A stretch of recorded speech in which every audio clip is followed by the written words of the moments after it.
Oui, comme Thomas l'a expliqué, je vais être un peu plus bref que d'habitude parce que, comme il vous l'a dit, cette année, ça se découpe d'une manière trimestrielle. Et donc, si on fait un petit calcul rétroactif, on n'a que 3 mois pour approcher la notion de la pensée révolutionnaire de Rousseau à Lénine, avec quand même quelques plats de résistance entre les deux. C'est un repas à la française. C'est un repas je dis ça parce que en Allemagne, on met une petite moulinette sur la table à 18h qui coupe des tranches de pain et puis un morceau de soi-disant saucisse. J'adore l'Allemagne. Enfin, on compare les cuisines là. Alors qu'en France, mon ex-femme allemande qui a été au pair en France me disait, moi je ne comprenais pas, là, il y a hors d'œuvre, puis après il y a les entremets, puis après il y a plein de résistance. C'est bien les repas à la française. Bon, on n'a plus le temps maintenant, je sais bien. Donc, ça fait beaucoup. Et je dois donc un petit peu rassembler le propos.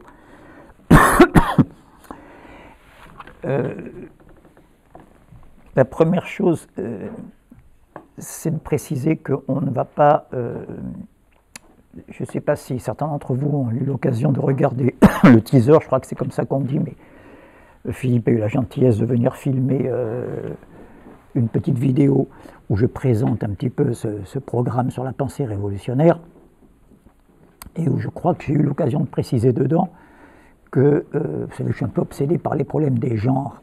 Nous ne sommes pas dans le genre histoire des idées, ni même histoire de la philosophie. Que ce soit bien entendu, je veux dire, je ne dis pas ça, j'ai le plus grand respect pour ces disciplines, hein, je ne dis pas ça d'une manière méprisante, loin de là, mais d'abord ce ne serait pas sérieux, en 3 séances mensuelles comme ça, de traiter une séquence pareille avec un sérieux d'historien. Regardez le temps qu'il faudrait passer rien que pour Rousseau. En 2012, assez récemment, il y a eu le tricentenaire de la naissance de Rousseau. À cette occasion, il y a eu des publications, on croyait qu'on avait tout publié sur Rousseau, taratata. Et il y a eu un magnifique volume que je vous conseille, qui est disponible à l'imprimerie nationale sur Rousseau et la Révolution française. C'est-à-dire tous les textes, les rituels, les représentations graphiques, plastiques de Rousseau pendant la Révolution française, rien que sur ce sujet, même une année scolaire. Oui. Oui, Tariq. Je pense que les gens n'entendent pas forcément derrière. Oui, c'est gentil de me préciser, merci. J'ai un peu de mal à sortir mon voix ce soir. Donc je disais, rien que pour Rousseau, il faudrait beaucoup plus qu'une année scolaire pour traiter de sa pensée. Mais on n'est pas là pour traiter la pensée de Marx, de Rousseau, de Hegel, mais de voir un continuum révolutionnaire qui traverse cette séquence. Alors, pourquoi je l'ai borné en amont par Rousseau, en aval par Lénine? Là, je vais tout de suite, si vous voulez, je vais tout de suite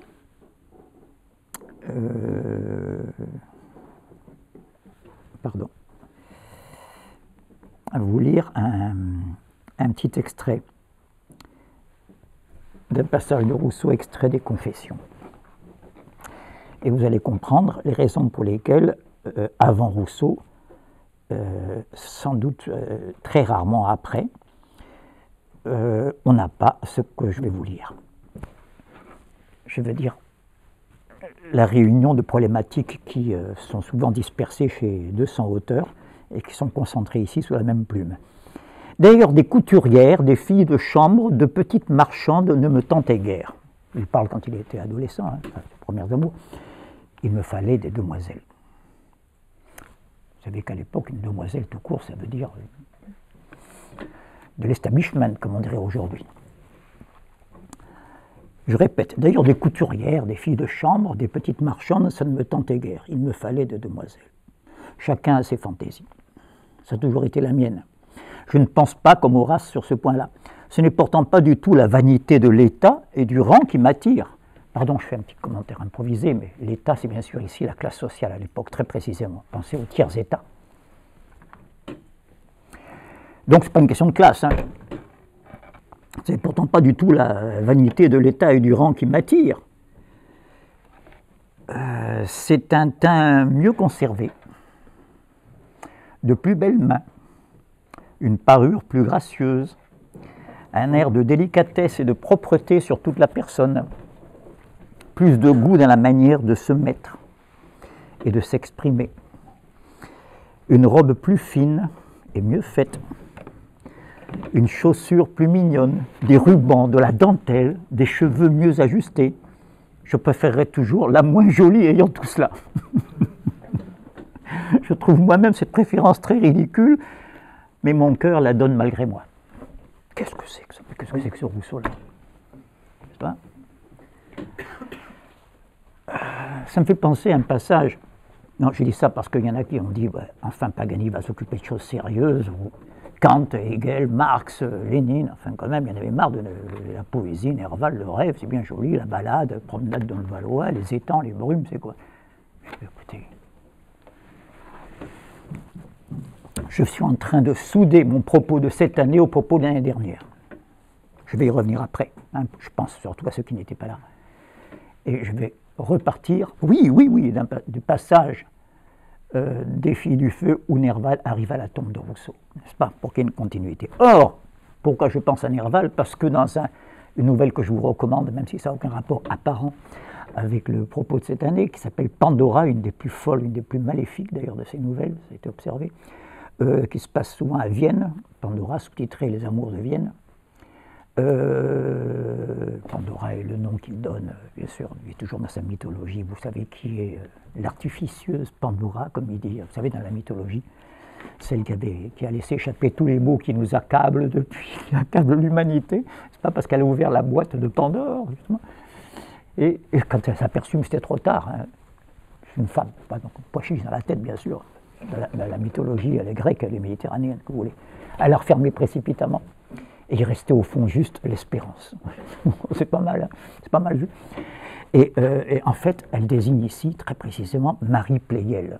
Et oui, la fille du facteur de piano Pleyel, qui est une des plus jolies filles d'Europe, qui était grande pianiste. Enfin, j'ai une tendance à closer, là, je ne sais pas ce qui m'arrive. Mais Nerval décrit une femme, excusez-moi, vous allez voir, c'est important la nuance dans le récit. Dans cette nouvelle, il écrit à un ami, c'est sans doute Théophile Gautier à Paris, il dit « Ton ami est là, il est bien mis, il a du beau linge, il fait de l'effet, il vient de Paris, il fait du paradoxe qui est démodé chez nous, mais qui fait encore de l'effet à Vienne. Et il y a 3 femmes, il y a une blonde, une brune, enfin, il fait son petit récit de voyage comme ça, la chronique un peu closer.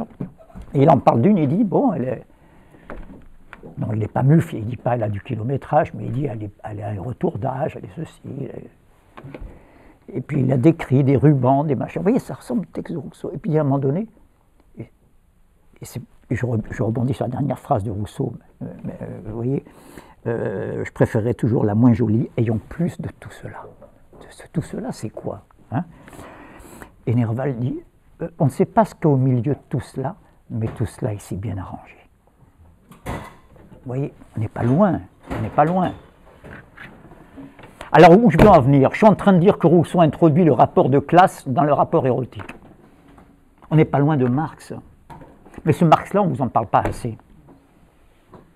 Je ne vois pas ce qui reste intéressant dans le marxisme si on enlève ça. Non, soyons sérieux. Je veux dire, si on réduit le marxisme à un universel abstrait, je comprends qu'il y a des révolutionnaires qui ont du mal à faire tache d'huile quand ils parlent, à recruter, à rayonner. Vous comprenez? Il faut voir, quand Marx dit « je suis le résultat », cette fameuse lettre au traducteur français du Capital.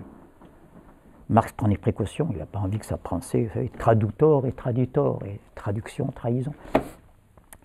Et il dit j'essaye de faire la synthèse de la tradition économique anglaise, c'est célèbre, de la tradition politique française et de la tradition théorique allemande. Point faible des Français, il dit, c'est le théorique. N'est-ce pas? Alors faites attention aux traductions, mais regardez déjà, en termes hegéliens, le résultat que Marx, le prodigieux devenir dont il est le résultat. La traduction économique anglaise, la traduction politique française, la traduction théorique allemande. Mais c'est quoi la traduction théorique allemande? C'est l'idéalisme allemand qui est le résultat du romantisme allemand. Et pof, on revient sur les dentelles, sur le poétique. C'est important. On a terminé l'année dernière sur un sous-chapitre que j'avais introduit dans le dernier plan qui s'appelait l'illusion esthétique, n'est-ce pas? Illusion et vérité de l'esthétique, si vous vous rappelez bien, dans l'avant-dernier plan, c'est-à-dire dans la vidéo numéro 8 d'Angélique, le dernier étant le numéro 9. Je dis ça pour ceux qui veulent s'y reporter. Et j'avais parlé, comme je l'ai fait à plusieurs reprises, de cette véritable hécatombe qu'a été le romantisme allemand pour ses principaux supports, auteurs, créateurs, ce que vous voulez, écrivains, pour s'en tenir là. Parce qu'il y a un romantisme littéraire, il y a un romantisme musical, bien sûr, surtout en Allemagne, il y a un romantisme juridique, il y a un romantisme géographique même, historique. Bon. Hécatombe, pourquoi? Parce que un grand nombre ont fini fous ou suicidés, ou les deux. Marx est le résultat de tout ça. Enfin, Hegel est le résultat de tout ça. Et Marx, n'est-ce pas, quand il dit « je suis l'héritier de la tradition théorique allemande », il y a ça aussi. C'est-à-dire que toute cette poétique-là, comment il dit, c'est l'extraordinaire passage que j'ai extrait des Confessions de Rousseau, livre 4, pour ceux que ça intéresse. Des couturières, des filles de chambre, enfin, Rousseau, il vient quoi? Il vient du petit faubourg de Genève, son père était un petit artisan de rien du tout. Et voilà, ce qu'il me fallait, c'était des demoiselles. C'est extraordinaire. Ah, vous me direz, mais pour qui il se prend? Attendez. Je répète que je suis en train d'essayer avec vous de modéliser la séquence qui nous attend. On est dans le sérieux. Je veux dire, si je me rapporte maintenant à un passage extrait d'Angélique, de Nerval, rappelez-vous, bon, les anciens doivent s'en souvenir, mais je rappelle que dans Angélique, on se balade pas mal à pied, et un petit peu avant d'arriver à Ermenonville, c'est à 40 km d'ici, de Notre-Dame, à la tombe de Rousseau, 3 km avant, il y a l'abbaye de Chalice, je passe vite, on a vu tout ça, je ne reviens pas, et avec son ami, Sylvain, là, avec qui il se balade, certains d'entre vous connaissent le peintre Caspar David Friedrich, sans doute le plus grand peintre du romantisme allemand. Il y a un tableau, un des plus célèbres de lui, qui s'appelle « Deux hommes regardant la lune ». Il en a fait plusieurs avec le même thème. C'est un peu Nerval et son compagnon, ça. Voilà. Alors, il est mort fou aussi, comme Nerval, le Caspar David Friedrich. Donc, ils sont en train de se balader, et voilà que le fils du garde, comme il dit, donc un paysan de l'endroit, leur montre le château. Et c'est un château, je vous le dis pour ceux qui ne sont pas au courant, c'est anecdotique, mais enfin c'est important pour comprendre la suite, c'est un château où Henri IV a abrité ses amours avec Gabrielle d'Estrées. Je ne quitte pas Closer. Pas. Bien. Mais enfin, vous allez voir pourquoi c'est si important de ne pas quitter Closer pour en arriver à la plus-value. Nous sommes revenus au château. Le concierge ne nous a pas permis de visiter les appartements parce que les maîtres y résidaient. Les artistes ont plus de bonheur dans les châteaux princiers, dont les autres sentent qu'après tout, ils doivent quelque chose à la nation. Nerval parsème comme ça de petites piques au moment où le prince Louis-Napoléon est en train de serrer la vis en France. On nous laissa seulement parcourir les bords du Grand Lac, dont la vue à gauche est dominée par la tour dite de Gabrielle d'Estrées, reste d'un ancien château. Un paysan qui nous accompagnait nous dit « Voici la tour où était enfermée la belle Gabrielle. » Tous les soirs, Rousseau venait pincer de la guitare sous sa fenêtre, et le roi, qui était jaloux, le guettait souvent et a fini par le faire mourir. Je ne peux pas m'empêcher de rire à chaque fois que je le lis, ça fait 1 million de fois que je le lis, et je suis surpris à chaque fois. Bien sûr, c'est du délire, historiquement, n'est-ce pas? Henri IV, c'est 2 siècles avant Rousseau. Alors, Nerval fait comme nous, comme moi, on est des gens cultivés, on rigole. Hein. Voilà pourtant comment se forment les légendes. Dans quelques centaines d'années, on croira cela. Henri IV, Gabrielle et Rousseau sont les grands souvenirs du pays. On a confondu la plèbe paysanne. Là, on a confondu déjà à 200 ans d'intervalle les deux souvenirs et Rousseau devient peu à peu le contemporain d'Henri IV. Comme la population l'aime, Nerval commence à creuser. La population est du côté de Rousseau dans cette histoire. Tiens, comme la population l'aime, elle suppose que le roi a été jaloux de lui et trahi par sa maîtresse en faveur de l'homme sympathique aux races souffrantes. Il n'y a pas le mot classe là, le race souffrante. Nerval creuse, c'est pas fini. Le sentiment qu'a dicté cette pensée est peut-être plus vrai qu'on ne croit, et voilà Nerval en train de donner raison aux paysans. Il a tort en matière d'exactitude, il a raison sur le fond. Il a raison de dire que Rousseau est venu disputer la plus-value aux possédants. Mais écoutez, j'invente rien. C'est un fou qui parle. Si tout le monde raisonnait autant. Alors, regardez le raisonnement. Le sentiment qui a dicté cette pensée est peut-être plus vrai qu'on ne croit. Rousseau, qui a refusé 100 louis de Madame de Pompadour, a ruiné profondément l'édifice royal fondé par Henri. Je rappelle que Rousseau a eu un grand succès people, comme on dirait aujourd'hui, avec son petit opéra, assez court, Le devin du village. Charmant, je vous le recommande. Ça vaut par Rameau. Ben oui, je prends parti pour Rameau au niveau de la composition musicale, qui était l'ennemi juré de Rousseau, même si Rousseau était le plus grand musicien de son temps, mais je parle de sa prose ici. En matière de notes proprement dites, sans doute, il ne tient pas la route à côté de Rameau. Mais quand même, Le devin du village, dans le genre pastoral, c'est assez charmant. Et donc, succès, Marie-Antoinette qui lui propose 100 louis, vous voyez. Ça se faisait comme ça, on pensionne. De telle sorte que ce ne soit pas trop longtemps un intermittent des spectacles, comme on dirait aujourd'hui. Et Rousseau a refusé. Déjà, il avait sa devise, vitam impendere vero, vous savez, faire dépendre sa vie. Vous m'entendez au fond? Merci. Faire dépendre sa vie du vrai. Et Nerval conclut très précisément, Rousseau, qui a refusé 100 louis de Madame de Pompadour, a ruiné profondément l'édifice royal fondé par Henri. Henri, fondateur, qui a inauguré l'accession des Bourbons, de la dynastie des Bourbons, à la monarchie la plus prestigieuse d'Europe. Mais qu'est-ce qu'il dit Nerval? Ruiné, ça veut dire que tout ça tenait par. Je vous achète. C'est pas vieux tout ça. C'est pas si vieux, vous voyez. Il suffit de ne pas marcher dans le système et hop, ça c'est. Alors regardez la suite. Tout a croulé, je fais allusion à la Révolution française. Son image immortelle demeure debout sur les ruines. Oh, on croyait dans Closer, une petite anecdote, là, Rousseau qui vient pincer de la guitare, on fait une histoire à la Casanova, là, à l'échelle de soi, le balcon. Ah non. Ça devient un triangle d'une précision ahurissante. Le possesseur des forces productives, le maître des rapports de production, le roi. Pas comme dans la lettre volée de Lacan, où il y a le roi qui ne voit rien, le regard qui ne voit rien. Je parle de la lettre volée, là. La reine qui, voyant que le roi ne voit rien, se croit à l'abri et laisse traîner la lettre, que le ministre fait long dérobe.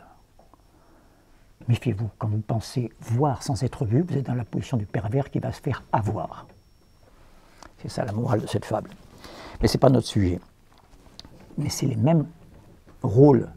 Le roi, n'est-ce pas, qui ne voit rien, pendant qu'il ne voit rien, Rousseau vient pincer de la guitare sous sa fenêtre. J'aime bien la guitare, petit instrument populaire à l'époque, c'est pas, qui venait d'Espagne. Instrument un peu de vagabond, de gitan. C'est un instrument aussi, il y a du classe, il y a des instruments nobles. La guitare, c'est pas la harpe. Et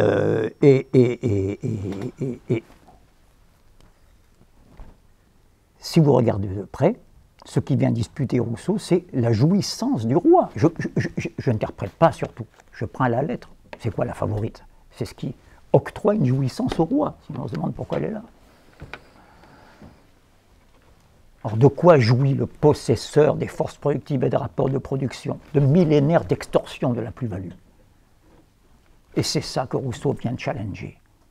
Donc, je ne suis pas dans une œuvre de Rousseau, là. Je suis dans ce que le paysan dit de Rousseau, commenté par Nerval. Vous voyez les différents plans. Et maintenant, je reviens à mon petit texte de Rousseau. Moi, ce qui me fallait, c'était des demoiselles. C'est exactement ce que dit le paysan. Rousseau vient challenger, n'est-ce pas, vient s'attaquer immédiatement, n'est-ce pas, il ne laisse pas la propriété dans les mains de la possession. De quoi je parle là? On va voir tout de suite cette distinction, je vais un peu vite, on n'a que 3 mois pour faire de Rousseau à Lénine, hein, mais on aura le temps de discuter. Donc je suis obligé de passer ici au contrat social pour nous aider à y voir un peu plus clair dans cette histoire de possession et de distinction entre la possession et la propriété. Bon, je ne vais pas perdre de temps. Livre 1, chapitre 8. Si certains s'en souviennent. Ce passage de l'état de nature à l'état... Là, je vais vite parce que je l'ai répété souvent, mais ce n'est pas le passage qui m'intéresse le plus, même s'il est capital. Mais je le dis quand même pour comprendre la suite sur laquelle je vais m'attarder. De l'état civil, c'est le titre de ce chapitre. Livre 1, chapitre 8, c'est ça. Ce passage de l'état de nature à l'état civil produit dans l'homme un changement très remarquable en substituant dans sa conduite la justice à l'instinct et en donnant à ses actions la moralité qui leur manquait auparavant.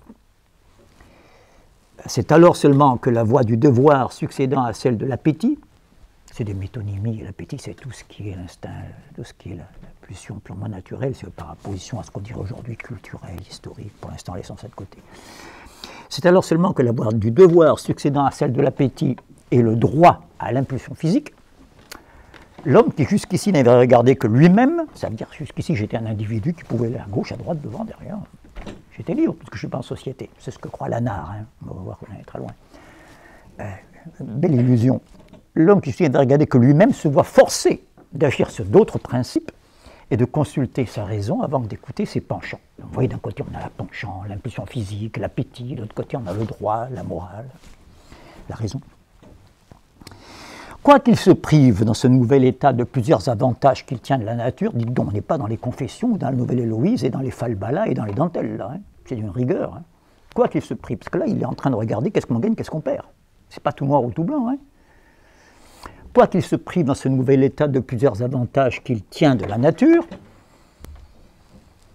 je vous l'ai dit, hein, aller à gauche, à droite, il en regagne de si grands, ses facultés s'exercent et se développent. Donc, je vais faire comme les Africains, je vais commencer par le petit doigt. Ces facultés s'exercent et se développent. Pensez au rapport langage et pensée, regardez comme c'est elliptique tout ce que dit Rousseau, il faudrait peser 500 pages pour commenter ces facultés s'exercent et se développent. Que serait notre pensée s'il n'y avait pas eu le langage, par exemple? Comment voulez-vous qu'il y ait le langage s'il n'y a pas la langue? Car nous n'avons pas appris le langage, tout ça en naissant. On a appris une langue, maternelle d'abord, puis d'autres, hein, si on peut. Mais au départ, c'est pas si j'étais né en Chine, je parlerais chinois. Les enfants chinois n'ont même pas plus de temps que les petits Français pour apprendre à parler. Il n'y a pas des langues plus ou moins difficiles pour les bébés. Donc, quand on voit l'incidence, je vous fais pas un dessin, vous êtes des modernes, je pense que vous avez entendu parler de l'incidence de la langue sur la pensée. Vous voyez, quand il dit ces facultés s'exercent et se développent en passant à l'état civil, c'est pas rien. Hein. Ces facultés s'exercent et se développent, ça c'est uniquement au niveau intellectuel pour l'instant. Ces passions, on change de terrain, ces passions s'anoblissent. Ben oui, la faim c'est une passion, il ne faut pas prendre le mot au sens romantique seulement. C'est encore un peu tôt à l'époque, ça commence avec Rousseau, mais là c'est très précis, ces passions au sens classique, c'est-à-dire tout ce qui est passif. Tout ce que je subis, et non pas tout ce qui dépend de moi, mais tout ce dont je dépends. Je rappelle ici que lorsqu'on dit « le vent agite les branches des arbres », vous avez appris à l'école primaire, comme moi, que le vent est actif, du point de vue grammatical, et les branches des arbres sont passives. Les branches des arbres sont remuées par le vent, si je remets la phrase, si je mets la phrase à l'envers pour dire la même chose. Et j'avais précisé déjà, mais je le répète ici, et on ne le répétera jamais assez, que c'est de la métaphore. Le vent n'est pas plus actif ici que les branches. Le vent lui-même dépend lui-même des différences entre l'air froid et l'air chaud. Erwan, quoi, c'est pas ça? Tu vas encore me dire que c'est les différences de température. Oui, bah, c'est pareil, ça va. Oui, dans les mêmes conditions de température et de pression, merci. Voilà, le vent a lui-même l'effet, et ainsi de suite, dans la régression causale à l'infini des causes et des effets dans l'ordre de la nature. Autrement dit, et là ça devient, mais oui, vous avez l'impression, mais ça va être plus brutal, vous allez sursauter quand je vais vous dire il n'y a pas d'action dans la nature. Eh bien oui, c'est ça le quotient philosophique de ma séquence. C'est une métaphore quand on dit le vent agite les arbres. Donc, ces passions, c'est dans ce sens-là. Tout ce qui est en moi, alors ces passions, la sexualité par exemple, c'est pas la culture qui a inventé la sexualité, c'est pas l'histoire, c'est pas une convention entre hommes, l'homme la codifie, mais sinon l'existence même du tribe, pour parler comme Freud, de la pulsion sexuelle elle-même à l'état brut, je veux dire, elle vient de la nature et elle n'est pas à mon service, elle est au service de l'espèce, qui essaie de me faire croire que c'est pour me faire plaisir à moi, mais non, les sauterelles, elles s'accouplent et elles meurent immédiatement après. Elles ont fait leur boulot. Nous, on joue les prolongations. Eh bien, ces prolongations, pour Rousseau, c'est ça la culture.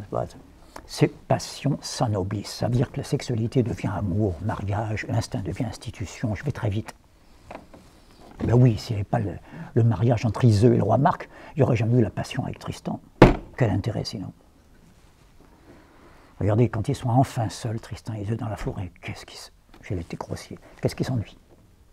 N'est-ce pas hein? Non, mais regardez, je ne transforme pas le texte. Hein. Il retourne à la cour immédiatement, c'était quand même plus sympa quand il fallait se cacher. Voilà. Donc, je ne vous fais pas un dessin, je vais vite, c'est pas le sujet, mais si vous avez tout Pascal, hein, pour nous rappeler que ce qui détermine nos pulsions, ce n'est pas comme de nous le faire croire encore, ces attardés, comment ça s'appelle, les sciences cognitives.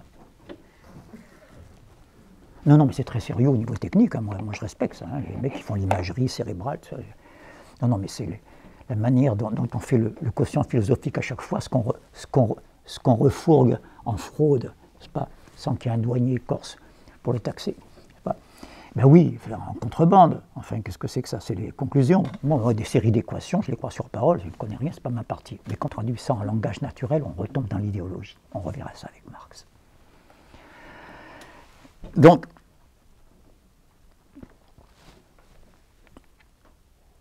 ces passions s'ennoblissent, vous voyez, je suis obligé de développer un petit peu, mais pas trop longtemps, mais pour montrer la richesse de ce texte. Derrière sa sèche abstraction, ce n'est pas le Rousseau, encore une fois, des rêveries du promeneur solitaire ou la Nouvelle Héloïse, c'est l'implacable processus logique du contrat social. Ses facultés s'exercent et se développent, ses passions s'ennoblissent, crescendo. Son âme tout entière s'élève à tel point que, vous savez que ceux qui ont l'habitude de m'entendre dire ce passage savent que j'aime bien faire un suspense avec ce que, mais c'est objectif dans le texte. Parce que si je l'arrête là, et si je fais une dérivée, ça va ouais. C'est-à-dire si je prends la tangente, on a l'impression qu'on a tout gagné à passer à l'état civil. Et donc on nous a très mal enseigné Rousseau, nous faire croire quelqu'un qui est pour la nature, mais pas du tout, il est en train de nous dire que tout ce qui a une valeur, le droit, la morale, les passions, tout ça, ben c'est grâce à l'état civil. Oui, sauf qu'il y a une petite réserve. Et donc maintenant, je prolonge la phrase après le que. Son âme tout entière s'élève à tel point que si les abus de cette nouvelle condition de le dégradaient, souvent au-dessous de celle dont il est sorti, je vais finir la phrase en commentaire parce qu'elle est compliquée grammaticalement. Il devrait bénir sans cesse l'instant heureux qu'il en arracha pour jamais, et qui d'un animal stupide et borné fit un être intelligent et un homme. Alors attendez, là il faut s'attarder. Là il faut faire des commentaires de texte, c'est trop dense, n'est-ce pas? Si les abus de cette nouvelle condition ne le dégradaient, on est à l'indicatif, souvent au-dessous de celle dont il est sorti, il devrait, on n'est plus à l'indicatif.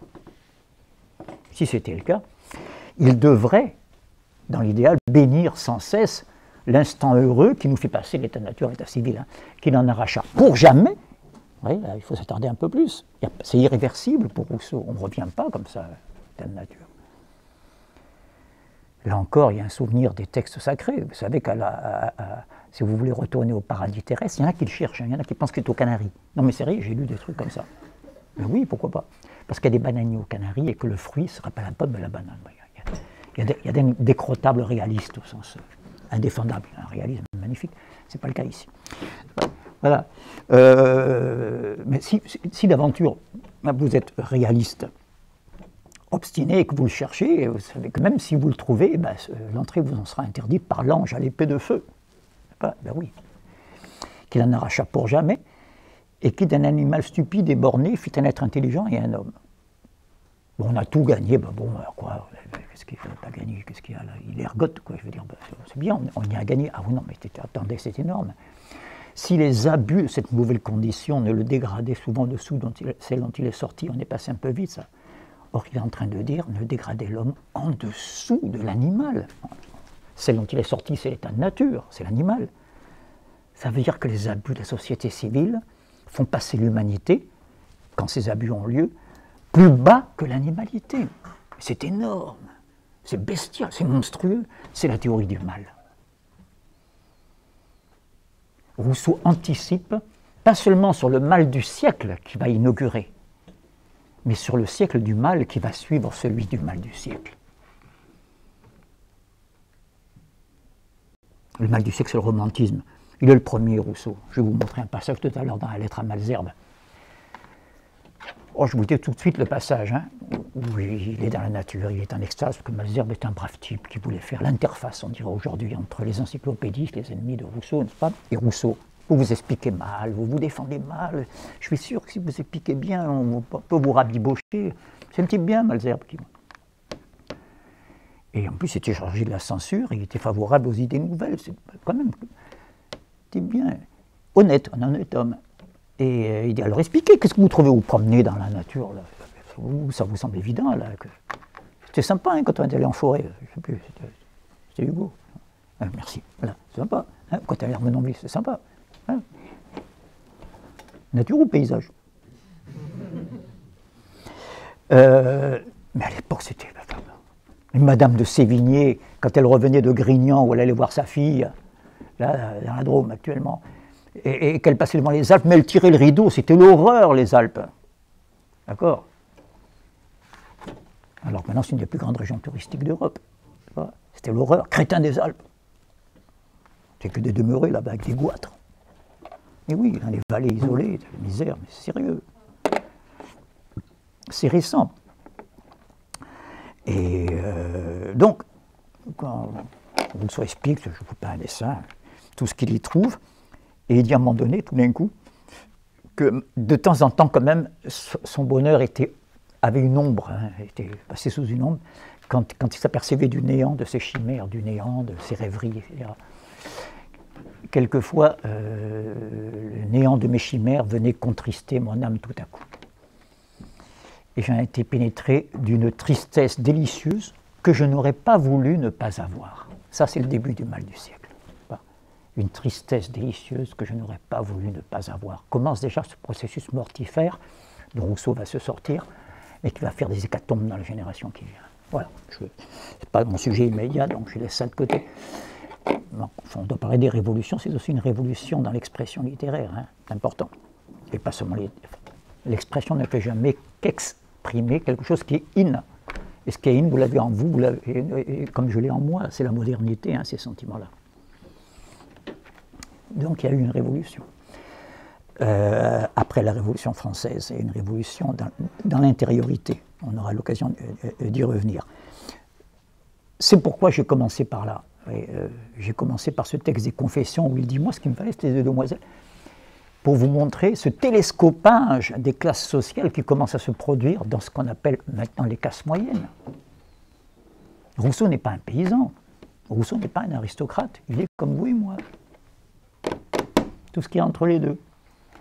Les aristocrates, maintenant, c'est ceux qui viennent au conseil d'administration de Bouygues pendant 10 minutes par an, se prendre une fortune, puis repartir dans leur île privée, voilà, en disant « moi je suis parti de rien ».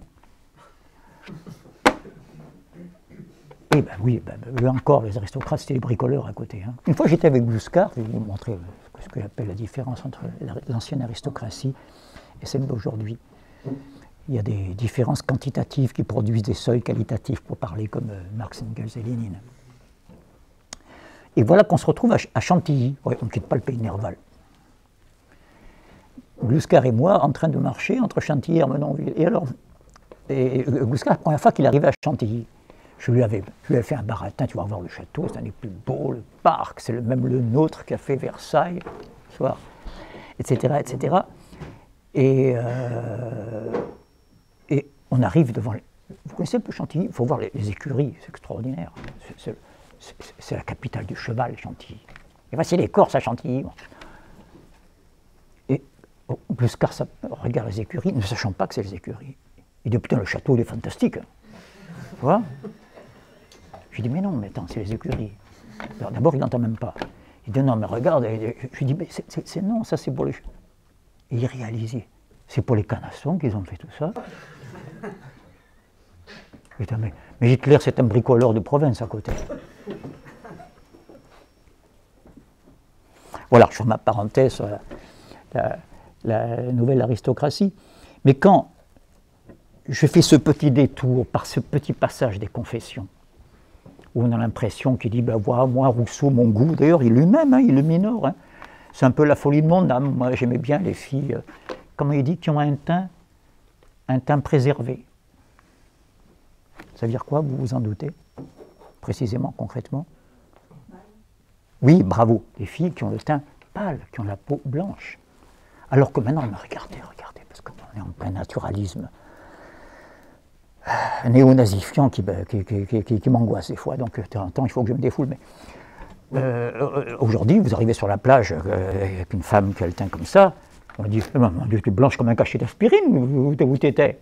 C'est une contre-valeur en matière esthétique, c'est pas séduisant. Vous voyez, comme ça, c'est inversé.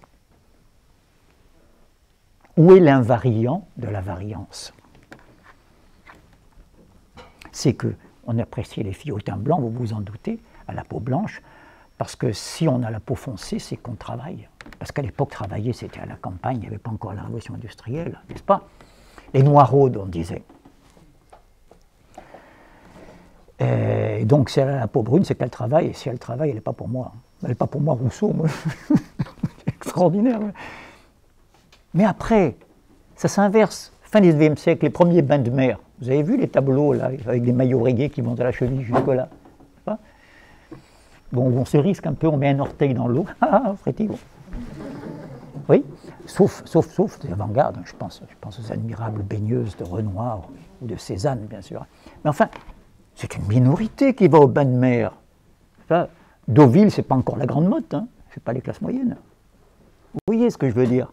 Donc, être bronzé, c'est avoir le privilège d'aller à la Côte d'Azur. Maintenant, tout le monde va à la Côte d'Azur. Enfin, tout le monde ne va pas à l'hôtel Negresco, mais enfin, dans un camping concentrationnaire à Cagnes-sur-Mer, pourquoi pas? Bon, je n'ai pas le maire de Cagnes par là. Voilà, donc, c'est devenu une contre-valeur. La même couleur de peau.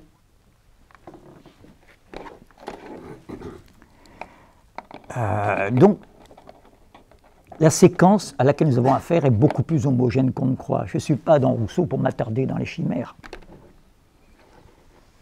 Et si j'ai commencé par lui, c'est parce qu'il est le premier à mettre tout ça en relation.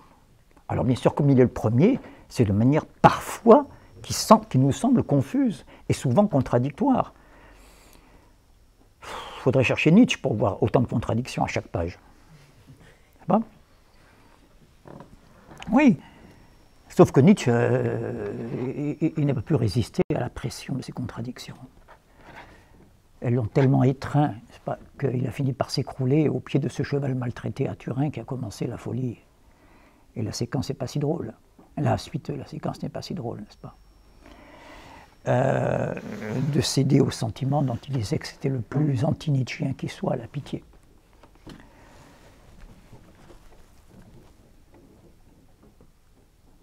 Ce qui me fait penser que Lénine dit dans un admirable passage de Que faire, il cite un proverbe russe, je ne suis pas en train de vous citer la pensée Lénine, ça va venir, mais pour l'instant il ne fait que citer un proverbe russe, bon sens populaire si ça existe, et qui dit « Ne crache pas dans le puits parce que tu risques de boire de cette eau ».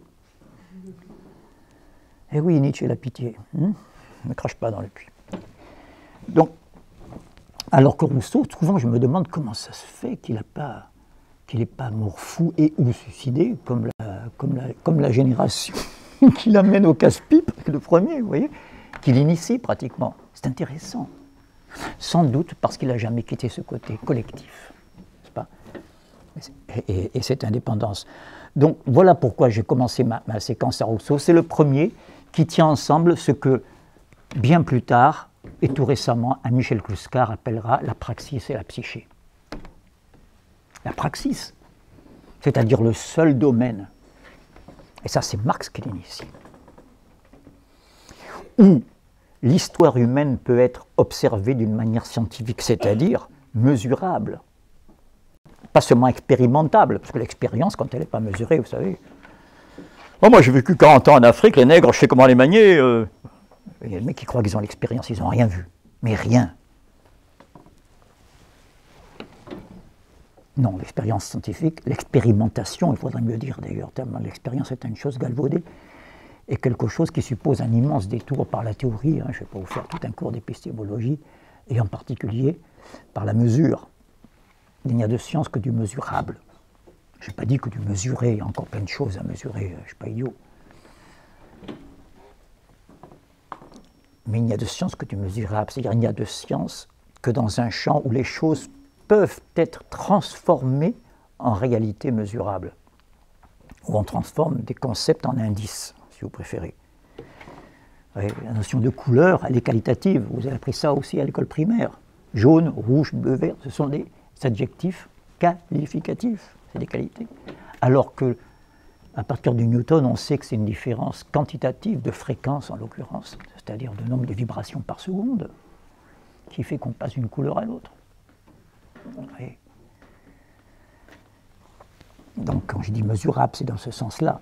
Il faut se débrouiller pour appréhender les réalités physiques de telle manière qu'elles puissent se prêter à une expérience faisant introduire ce que le Deinotaton seul a pu créer. Le Deinotaton, c'est dans un magnifique chœur, excusez-moi, j'ai un chat dans la gorge, un chœur de Sophocle d'Antigone. Dein, c'est ce qui donne dinosaure, ça veut dire terrible. Dinosaure, ça veut dire lézard terrible, mot à mot, reptile terrible. Dein. Je vous le dis avant en grec parce que c'est difficile. Quand on traduit, quel prodige est l'homme. C'est un hymne à l'anthropologie qui est unique, ce fameux chœur d'Antigone. L'homme qui a maté le roc, le feu, etc. C'est une espèce de résumé de la praxis. Depuis le silex éclaté jusqu'à le moment où Sophocle écrit, les cités, la navigation, quand même. Quel prodige. Ça, c'est la praxis. Mais la praxis, au fur et à mesure qu'elle la raisonne, par le détournement de la raison et du raisonnement, qu'elle la raisonne, vous savez comment on raisonne un navire, elle la raisonne le monde extérieur, élargit le monde intérieur. Là, je reprends ce que Rousseau disait, le passage d'un tas de nature. Grâce à ce passage, ses facultés s'exercent et développent, ses passions s'ennoblissent, son âme tout entière. Oui. L'intériorité, votre intériorité, la nôtre, s'élargit dans l'exacte mesure, n'est-ce pas, où le grand dessein de Descartes, rendre l'homme maître et possesseur de la nature, commence à prendre corps.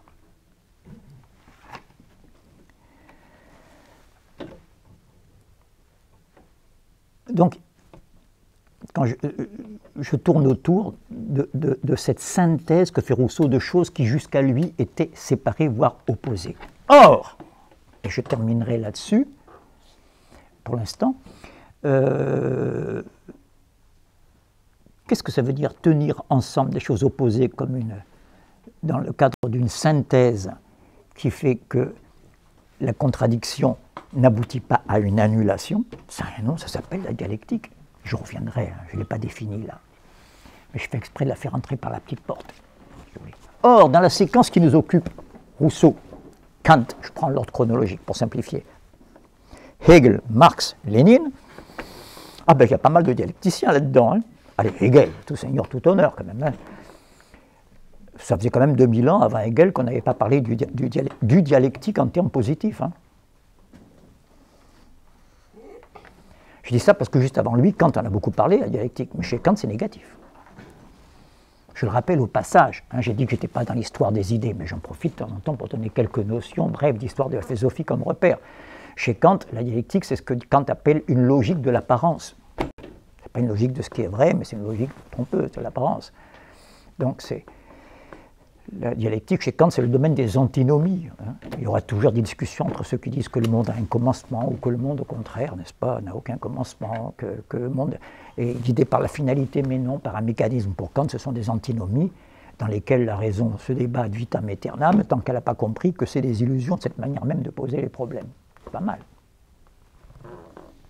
Mais enfin, la dialectique reste négative chez Kant. Comme elle l'était.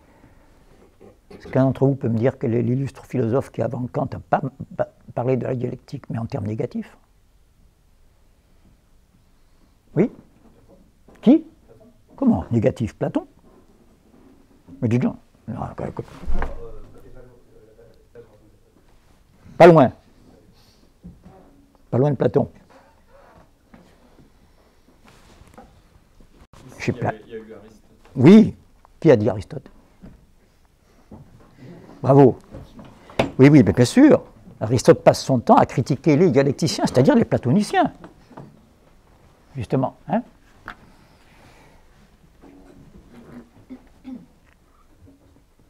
Il est resté 30 ans à l'école chez Platon, Aristote. Il le connaît mieux que vous. Et même mieux que moi. Non, il le connaît mieux que nous. Donc, moi j'en tiens pour Platon. C'est anecdotique si je dis moi. Hein? Je ne suis pas le seul. Mais enfin, je veux dire, Heidegger en tient pour Aristote, Hegel en tient pour Platon. Je dis au passage comme ça. Je mets les choses en place. Mais Aristote connaît bien Platon. Mais il y a des choses qui nous échappent. Je vous renvoie à Kojève, hein, sans doute la meilleure approche que j'ai jamais eue. Une œuvre peu connue de Kojève, enfin, dont on ne parle pas assez. Non, il ne s'agit pas de cet ouvrage sur Hegel, il s'agit de l'histoire raisonnée de la philosophie païenne, le plus grand monument qu'on a fait sur la pensée grecque. Moi, je ne connais pas en 3 volumes. Des présocratiques jusqu'aux écoles dites morales, les stoïciens, les épicuriens, en passant bien sûr par le plat de résistance, l'école athénienne, Platon-Aristote. Quand même. Vous trouverez tout ça, je ne vais pas m'égarer.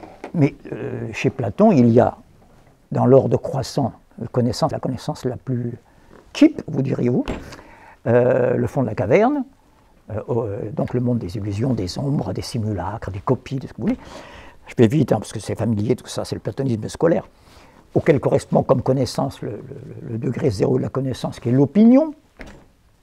Café du commerce, comme vous voulez. J'ai toujours dit que je ne méprisais pas le café du commerce.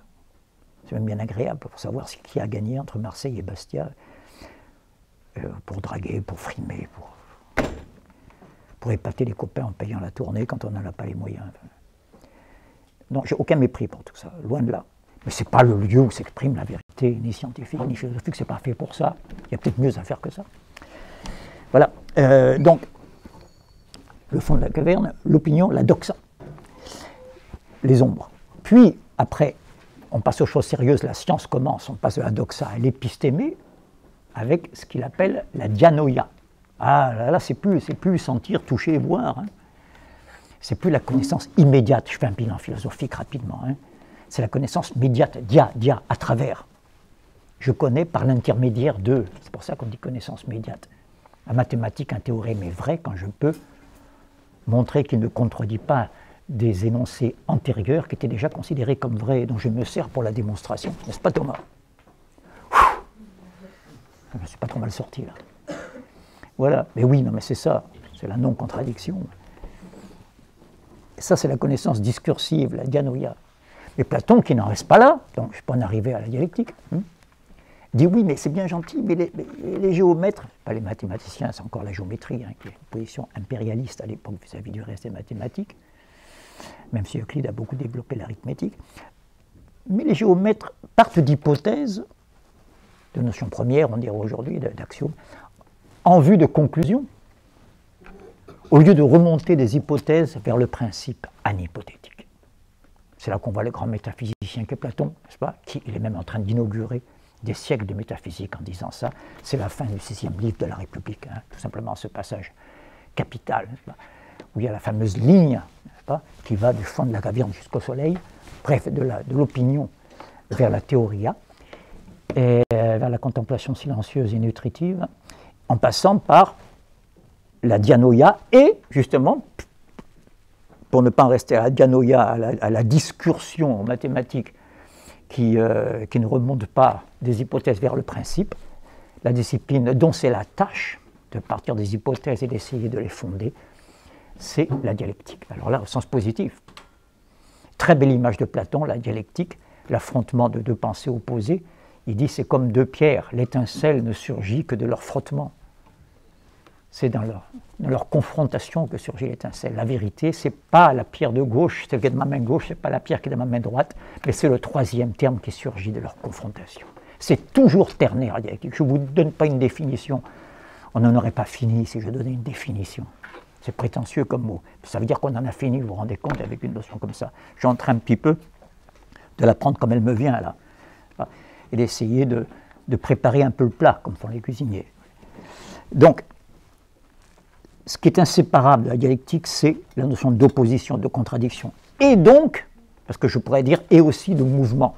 Et donc de mouvement. Pour comprendre le lien entre les deux, vous prenez une balance de Roberval, la plus simple. S'il n'y a que le même poids à gauche et à droite, il n'y a pas de mouvement. C'est la mort, c'est l'équilibre. Ça ne bouge pas. C'est comme le rock, depuis 50 ans, ça ne bouge pas. Excusez-moi, je ne peux pas m'en empêcher.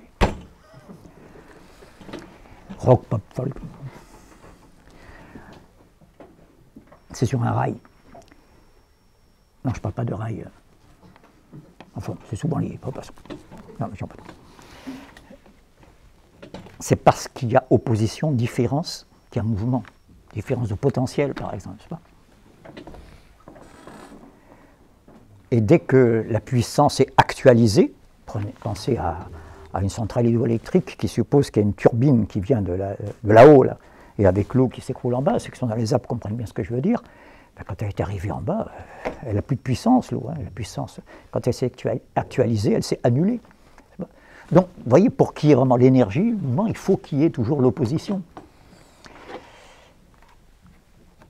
J'en profite avant de quitter la dialectique, parce qu'on y reviendra, vous en doutez, avec Hegel, Marx. Mais, pour dire ce qu'il faut en savoir depuis l'Antiquité, c'est qu'il y a en gros deux conceptions de la dialectique dans l'histoire de la pensée.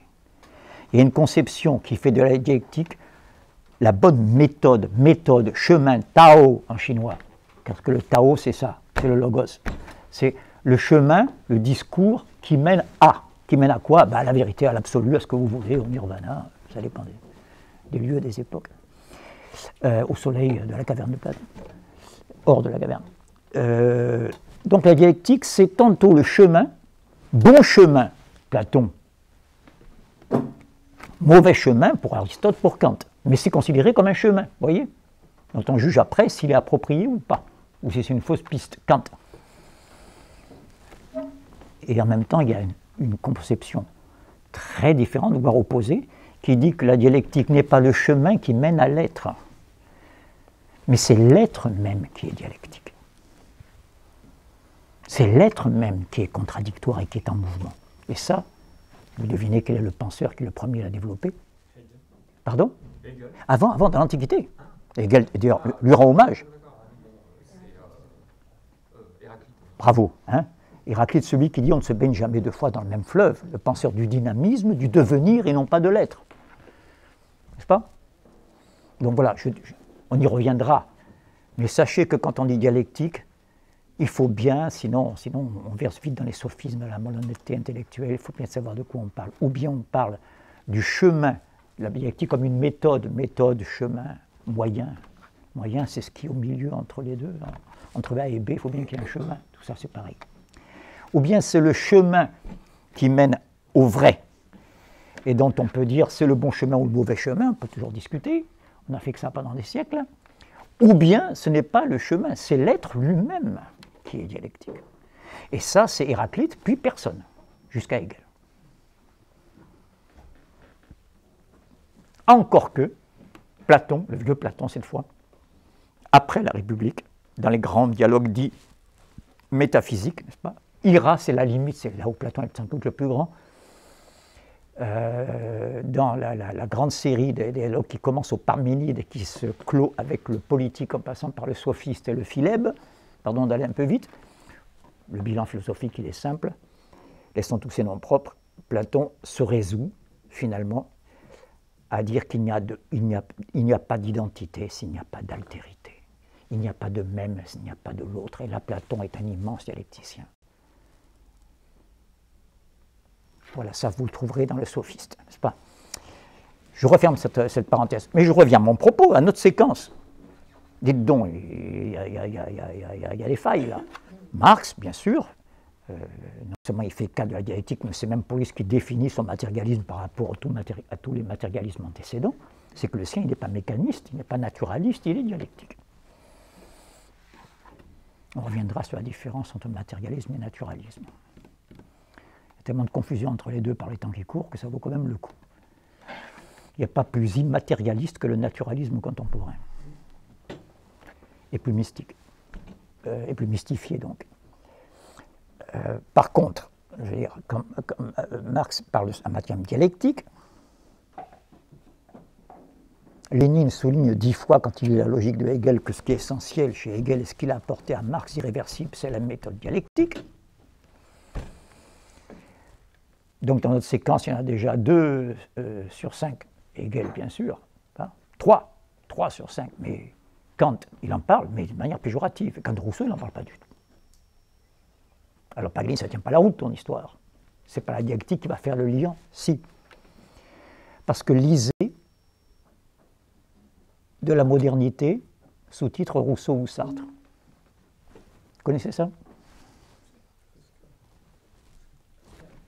Oui, bien, merci, Michel Clouscar.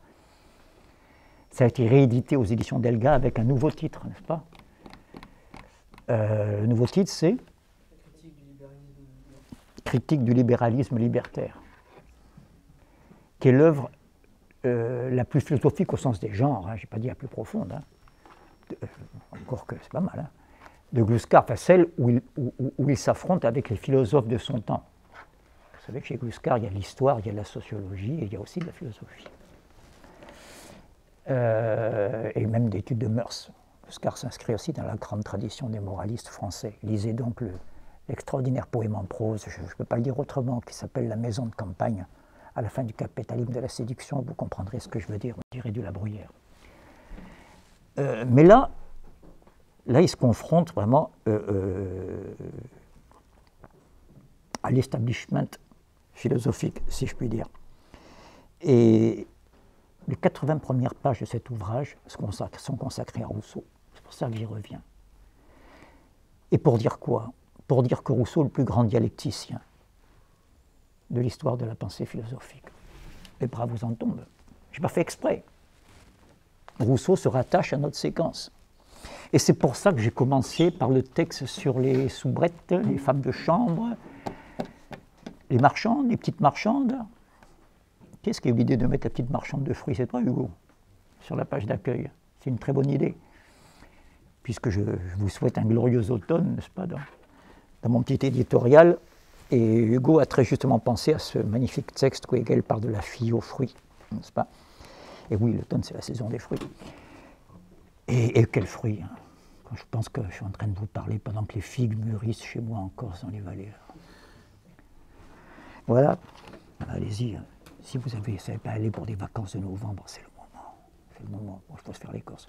Mais sinon, c'est enregistré tout ça. Sinon, c'est de loin la meilleure saison, c'est 2 fois moins cher, c'est une splendeur. Et la mer est chaude jusqu'à mi-novembre. Elle est même plus chaude que jamais parce qu'il fait un peu froid en sortant quand même en mi-novembre. Alors vous rentrez dans l'eau, c'est encore plus chaud. Le rêve, il n'y a même pas la brume de chaleur comme en été.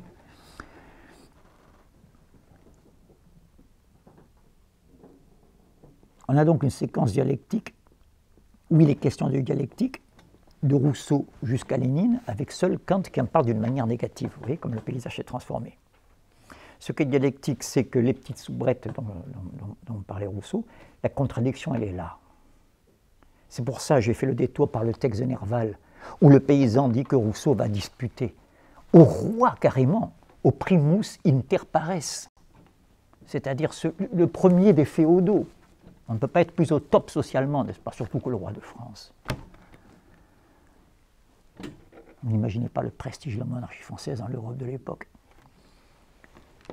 Quand les chevaliers anglais arrivaient sur les falaises de Douvres et regardaient en face, là, pendant la guerre de Cent Ans, regardaient en face les falaises de Calais, ils disaient là-bas est la France, terre de grande chevalerie. Et oui, un premier royaume unifié, centralisé, enfin, la France et l'Angleterre sont des vieilles nations. L'Allemagne et l'Italie arrivent beaucoup plus tard à l'État-nation et ça produit le fascisme et le nazisme. Je vais rapidement. Ah ben écoutez, ce ne sont pas des contre-réalités non plus. La France a des problèmes, l'Allemagne est un problème. Vous connaissez ça? C'est un historien de l'Allemagne, un des meilleurs, qui a écrit une histoire de l'Allemagne que je vous recommande, René Badia, B-A-D-I-A, remarquable. Histoire de l'Allemagne, tout simplement, ça commence par cette phrase. La France a des problèmes, je ne peux pas m'empêcher de mettre un accent aigu sur la France a des problèmes, l'Allemagne est un problème. Et oui, quand l'Allemagne était divisée en 600 États, etc., c'était bien, on avait Kant, Beethoven, Hegel, c'était bien. Goethe, celui qui a dit avec Voltaire un monde fini, avec Rousseau un monde commence. On parle de révolution. Puis dès qu'elle est unifiée, le monde est en guerre. Non mais historiquement, c'est pas faux. Bon, pas me faire lâcher, hein. Chacun sait que je suis un grand germanophile, enfin justement, je me méfie. Je connais l'Allemagne comme si je l'avais faite. Et beaucoup d'Allemands pensent la même chose, ne vous inquiétez pas pour ça. Ils ne les ont pas attendus. La dialectique est présente de Rousseau jusqu'à Lénine. Et ça, c'est un effet de la modernité. La modernité comporte une scission à l'intérieur du sujet, je vais vite, mais vous voyez, si je n'avais pas fait tous ces détours, ça semblerait très abstrait ce que je suis en train de dire. Et ça commence à avoir un sens à partir des petites soubrettes et de Henri IV. Il y a une contradiction à l'intérieur du moi qui est caractéristique de la modernité. Je parlais de Goethe tout à l'heure, il fait partie des initiateurs de la modernité, c'est un des successeurs immédiats de Rousseau. Je fais la navette entre mes deux sujets, là, entre la pensée révolutionnaire et nature ou paysage. Je dis ça parce que je pense à un passage de Faust, où Faust est endormi dans un paysage magnifique. Et il se réveille et il dit « Quel spectacle !» Mais hélas, un spectacle seulement. Où te saisirais-je, nature infinie? Ça, c'est moderne. Ça n'existait pas avant, ça. Vous imaginez pas Racine disant « Où te saisirais-je, nature infinie ?» Enfin, quand même. D'abord, chez Racine, la nature, tout ça, c'est quoi?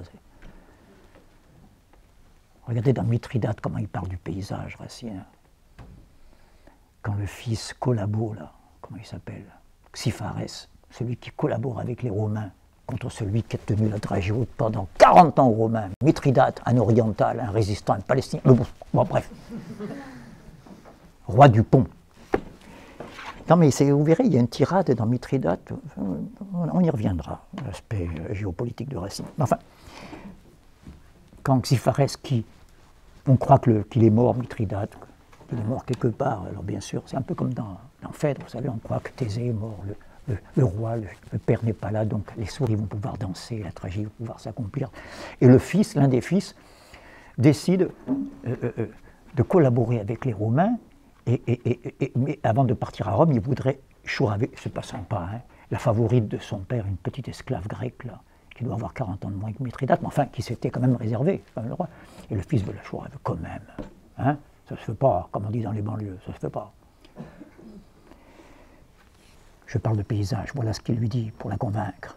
Venez, fuyez l'aspect de ce climat sauvage qui ne parle à vos yeux que d'un triste esclavage. Vous voyez, paysage, hein, pour lequel maintenant des millions de touristes se disputent pour aller les contempler. Hein. Jusqu'à quand, madame, attendrez-vous mon père? Des témoins de sa mort viennent à tout moment condamner votre doute et vos retardements. Venez, fuyez l'aspect de ce climat sauvage. La Turquie, qui ne parle à vos yeux qu'un triste esclavage. Un peuple tout entier vous attend à genoux, sous un ciel plus heureux. Ben oui, à Rome, il y a des palais, il y a des villas.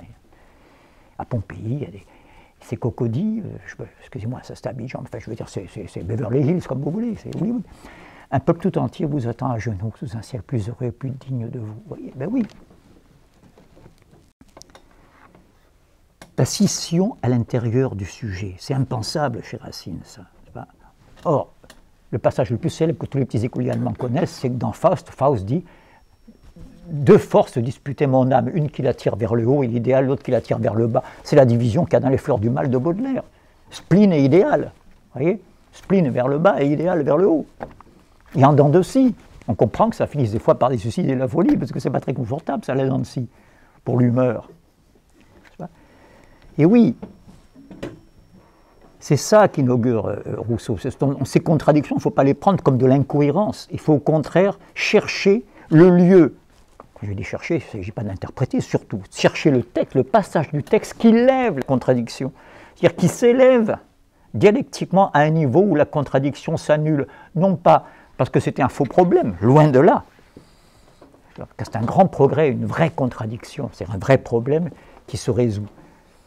Mais non pas pour arriver à une absence de problème, comme cette andouille d'Adorno avait cru que chez Hegel, ce qui ne va pas, c'est que la thèse c'est bien, l'antithèse c'est bien pour Adorno, mais quand on arrive à la synthèse, oh là là, c'est bourgeois, la synthèse, il n'y a plus de conflit, il n'y a plus de révolte, donc c'est pas gauchiste, c'est pas bien. Oh, je caricature. Quelqu'un de très intelligent et très cultivé, comme on dit à Paris. Et puis qui connaît admirablement la musique. Il n'a rien compris au jazz, mais enfin qui connaît bien le reste de la musique. Il y a un mépris de classe à l'égard du jazz. Mais or, chez Hegel, chaque fois qu'on arrive à une synthèse, c'est pas pour abolir la contradiction, je reprends mon propos, c'est pour l'exaspérer. C'est pour arriver à une contradiction encore plus globale, plus englobante. Je vais prendre un exemple, le maître et l'esclave. Voilà une opposition. Je suis le maître, il y a l'esclave. Je suis l'esclave, il y a le maître, peu importe. Mais extérieur, physiquement l'un à l'autre. Mais quand on passe à l'approche du stoïcisme dans la phénoménologie, qu'est-ce que Hegel dit? Qu'à partir du stoïcisme, le sujet a intériorisé le maître en lui-même. C'est la conscience morale, ce que Freud appellera plus tard le surmoi, qui est son maître. Le maître qui était à l'extérieur jusque-là, donc je pouvais le braver dès qu'il n'était pas là. Le maître est toujours à l'intérieur. L'œil était dans la tombe et regardait Caïn, comme dit Hugo, n'est-ce pas? Vous voyez? Donc c'est pas une résolution de la contradiction. C'est une résolution de la contradiction antérieure, celle du maître et de l'esclave de la cité antique, mais c'est une nouvelle contradiction et qui n'a pas fini de produire des effets. Donc, je suis en train de dire que ce qui se passe à partir de la modernité, et c'est lié à mon histoire de mélange des genres, c'est que la contradiction passe à l'intérieur du sujet. Quand Freud fait intervenir la notion d'inconscient, il n'est pas le premier à en parler. Parce que souvent on dit la psychanalyse, Freud, Althusser, il met ça en note dans Lire le Capital. Euclide a ouvert le continent mathématique, très bien. Euclide ou les équipes qui ont travaillé autour de ce nom-là, 15 siècles plus tard, Galilée, on va très vite, inaugure le continent physique, très bien. Hein? Et voilà pour les sciences de la nature, parce que tout le reste c'est des divisions internes, même la biologie, hein, comme disait Claude Bernard, le vivant c'est le mort, hein, c'est dans la physique et la chimie, tout ça on le sait. Par contre, Marx inaugure ce qu'on appellerait nous maintenant les sciences humaines ou les sciences sociales, ou à l'EHESS, bref, la culture. Et là je suis d'accord avec Althusser, il inaugure la science de l'histoire, car toutes ces disciplines-là se déploient dans l'histoire, si vous regardez bien. Si on prend l'histoire à un sens bien sûr extensif, pas seulement au sens disciplinaire, qui ne commence qu'avec l'écriture, mais même si on le fait remonter au galet éclaté, n'est-ce pas? Anthropologie. Donc, où je veux en venir? Je veux en venir que quand Freud fait intervenir son inconscient, on ne l'a pas attendu. Tout le romantisme allemand ne parle que de ça, n'est-ce pas? Et puis chacun savait avant Freud que quand on fait le réflexe rotulien, vous savez, chez le médecin, comme ça, c'est pas passé par, c'est pas volontaire, ça c'est inconscient. Mais ça c'est un inconscient physique. Ça on le savait avant Freud qu'un inconscient physique. C'est pas ça que Freud apporte. C'est beaucoup plus grave et scandaleux. Lui dit qu'il y a un inconscient psychique. Alors c'est pas en remplaçant un mot par un autre que vous allez réaliser. Non, alors il faut creuser un peu. Un inconscient psychique, ça veut dire quoi? Que la scission passe dans le sujet lui-même. C'est-à-dire qu'il y a en moi des pensées que je ne pense pas. Qu'est-ce que je suis en train de dire là? Ah, vous voyez, hein, c'est grave là. Et des volontés que je ne veux pas, des dons. C'est ça la scission à l'intérieur du sujet. Je ne sais pas si c'est vrai ou c'est faux, mais c'est ça qu'il dit. Et c'est ça qui est inassumable. Et c'est ça qui fait qu'on dit psychanalyse, mais c'est dégoûtant. Enfin, dire que les enfants ont une sexualité, c'est abominable. Hein, vous voyez? On commence toujours par dire ça. Merci. Bravo. On commence par dire ça. Puis après, quand on peut plus, quand on est obligé de faire avec, on dit oh, c'était déjà dans Platon. Hein. Voyez, après, on banalise comme ça. Mais enfin, quand même. Hein. Et puis, après, il y a votre génération. Hein. Il y a Deleuze qui liquide Freud dans l'anti-Oedipe, et on freine, non, même pas, je ne vais pas me descendre jusque-là quand même.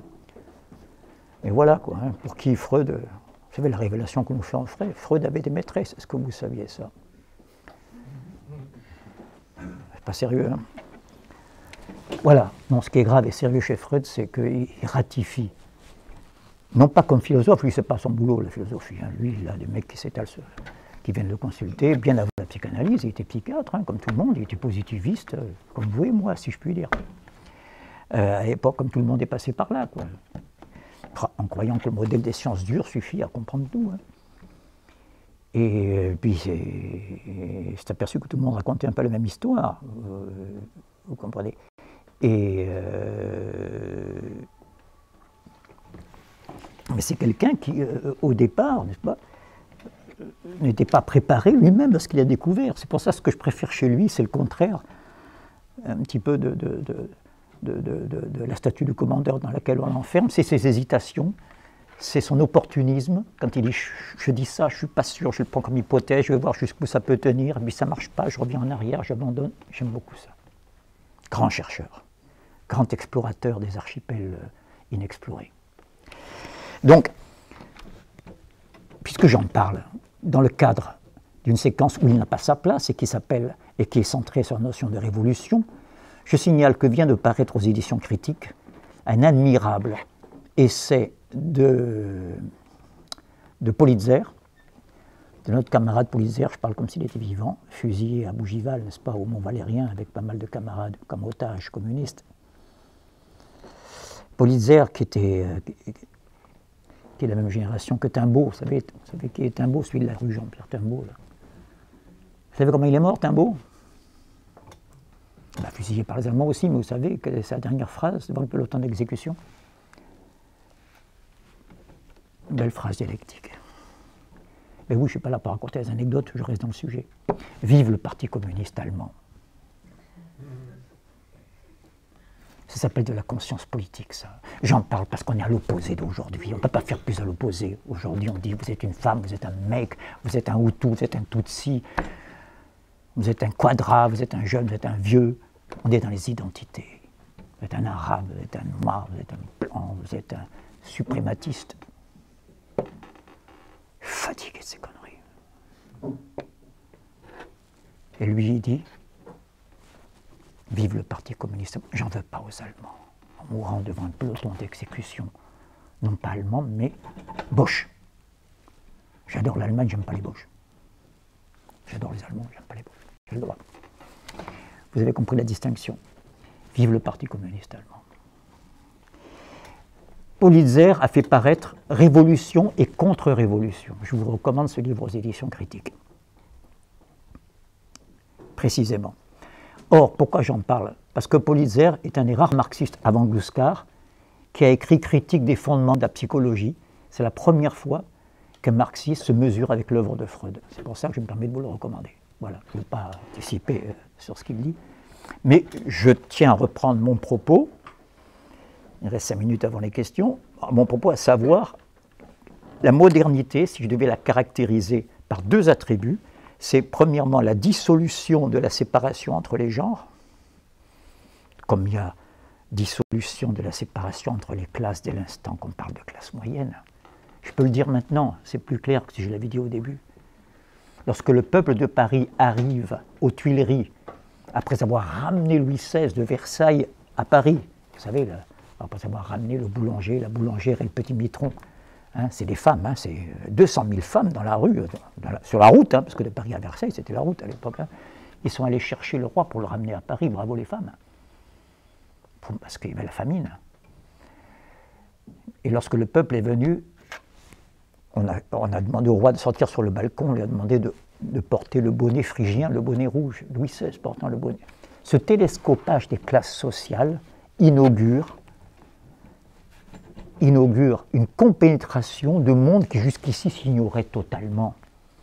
À l'époque de la duchesse de Langeais, à l'époque de Madame de Lafayette, je veux dire, à l'époque où on parlait de la paysanne comme la noiraude, comme j'ai dit tout à l'heure, ces mondes-là ne se compénétraient pas. Et donc là, je vais vous lire l'extrait d'une lettre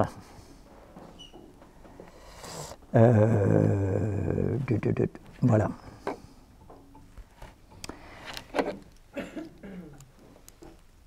1807. 1807. Bataille de Iéna. C'est cette fameuse bataille où Napoléon rentre dans la ville. C'est pas après avoir vaincu les Prussiens, il n'y a pas encore l'Allemagne. Au moment où Hegel, dans Iéna, est en train de mettre le point final à la phénoménologie de l'esprit. Ça ne s'invente pas des coups comme ça, quand même.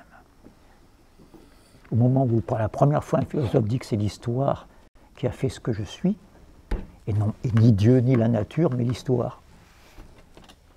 Marx n'est pas tombé dans l'oreille d'un sourd. Quand Marx dit c'est l'homme qui fait l'homme. Ce n'est pas Dieu qui fait l'homme, ce n'est pas la nature qui fait l'homme, c'est l'homme qui fait l'homme. Ce n'est pas le point de vue théologique qui compte, ce n'est pas le point de vue naturaliste, c'est le point de vue anthropologique. Voilà. On peut être d'accord ou pas d'accord, mais il faut être clair. Or, au moment où il met son point final, la phénoménologie dans la conclusion et que c'est l'histoire qui m'a constitué, voilà que l'histoire, à coup de canon, frappe à la porte de Hegel et que le petit Corse rentre dans la ville. Bon. Or, pour l'intelligentsia allemande, je fais une petite prolongation avant de lire le texte, très courte. Napoléon, c'est pas ce que vous croyez, c'est pas le tyran, c'est pas... non, non, c'est tout le contraire. C'est le drapeau bleu-blanc-rouge qui arrive enfin chez nous en Allemagne, avec nos tyrans, nos petits grands-ducs, etc. Enfin, les idées de la Révolution vont venir nous libérer de 10 siècles de Saint-Empire romain germanique. Effectivement, Napoléon, d'une signature, va mettre fin au Saint-Empire romain germanique quand même. Et ça ne va pas durer longtemps. Je prolonge juste cette petite parenthèse en tombant dans le domaine musical, mais c'est connu de ceux qui s'intéressent à cette période. Beethoven, qui était exactement la même année que Hegel, en 1770, un an après la naissance de Napoléon. Hölderlin et Hegel, Beethoven sont nés en 1770, c'est comme ça des millésimes. Et Beethoven écrit sa 3e symphonie, à l'époque il en est à sa 3e, dont il dira pendant longtemps, avant d'écrire la 9e, que c'est sa plus grande symphonie. Symphonie dite héroïque. Pourquoi héroïque? Parce qu'elle était dédicacée à ce héros, Bonaparte, qui allait venir nous délivrer de nos tyrans. Vous voyez, je suis en droit fil. Mais tout d'un coup, il apprend que Bonaparte s'est fait sacrer empereur. Alors il déchire sa dédicace et il met symphonie héroïque composée en souvenir d'un grand homme. Ça a de la gueule quand même. Voilà, une autre fois je vous parlerai de Bettina, cette femme qui traverse tout le romantisme allemand, qui s'est tapé Beethoven, Napoléon, enfin on en reparlera une autre fois, mais c'est très important parce qu'elle a fait un texte sur Hölderlin qui est remarquable. Non, mais c'est quelqu'un de sérieux, cette merveille de la mer, comme l'appelait Goethe. Donc, ah non, il faut refaire le code, pénible cette époque alors c'est pour ma sécurité. Oui. Donc, vous voyez, lettre 1807, Napoléon n'est pas encore entré dans la ville, mais Hegel est déjà un admirateur, comme une grosse partie de l'intelligentsia de son époque, de la Révolution française. Il est impatient que ça déteigne un peu en Allemagne, et il écrit ceci. Et alors là, écoutez bien, parce que chaque ligne se rapporte à la séquence de la pensée révolutionnaire de Rousseau à Lénine. Grâce au bain de sa révolution, la nation française n'a pas été seulement libérée de beaucoup d'institutions que l'esprit humain sorti de l'enfance avait dépassées, des privilèges, tout ça, et qui par conséquent pesaient sur elle comme sur les autres, ainsi que d'absurdes chaînes. Ça, c'est la version classique de la Révolution. Ouais, ben, il y avait des injustices, des choses. Mais en outre, ça c'est du Hegel, attention, l'individu s'est dépouillé de la peur de la mort. Les Français ont pris des risques. L'individu s'est dépouillé de la peur de la mort, du train habituel de la vie, du train-train, il faudrait dire, du train habituel de la vie auquel le changement des circonstances a retiré toute solidité. Quand je vous dis que Louis XVI met un drapeau rouge sur le balcon de Versailles, vous comprenez le rapport avec ce texte. Que j'ai dit un drapeau, un bonnet rouge. Il n'en est pas encore à brandir le drapeau rouge. N'allons pas trop vite. Mais en outre, l'individu s'est dépouillé de la peur de la mort et du train habituel de la vie auquel le changement des circonstances a retiré toute solidité. Je ne voudrais pas aller trop vite. Je vous rappelle que je commente mon expression classe moyenne. Être au milieu, c'est être dans cette mouvance, dans cette instabilité inaugurée par la modernité. Allez, je vais être logique. On va l'être encore, mais il fallait tous ces préparatifs pour que ce soit rigoureux. Prenez un segment AB, divisez-le en deux parties égales pour simplifier. Avec le point M au milieu, à gauche, le demi-segment est bleu. À droite, il est rouge. couleur a le milieu? Là où il se touche. Pardon? Violet, oui, bravo, oui, bien sûr, non, mais il ne faut pas avoir peur.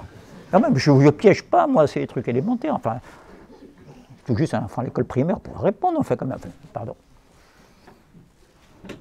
Mon côté corse un peu macho, je suis désolé. Oui, violet, bien vu. Ça veut dire quoi? Ça veut dire que c'est pas clair. Je suis en train de vous dénoncer l'extrême centre. Pire que l'extrême gauche et l'extrême droite, il y a l'extrême centre, c'est-à-dire l'extrême droite qui se fait passer pour la gauche, l'extrême centre. Rouge-brun, vous avez entendu parler de notions comme ça, c'est votre génération. Oui ou non? Ah, c'est plus où on est là. Puis avec l'élève du plus nazi des philosophes qui fabrique la notion de totalitaire pour dire que c'est pareil, nazisme, communisme, vous avez entendu ça, je n'invente rien. Attention. Nous sommes vulnérables à ce genre de propagande parce que nous sommes, moi, premier, dans les classes moyennes. Nous ne sommes plus, en ce moment, pendant que je vous parle, non, pas à cette heure-ci, et encore.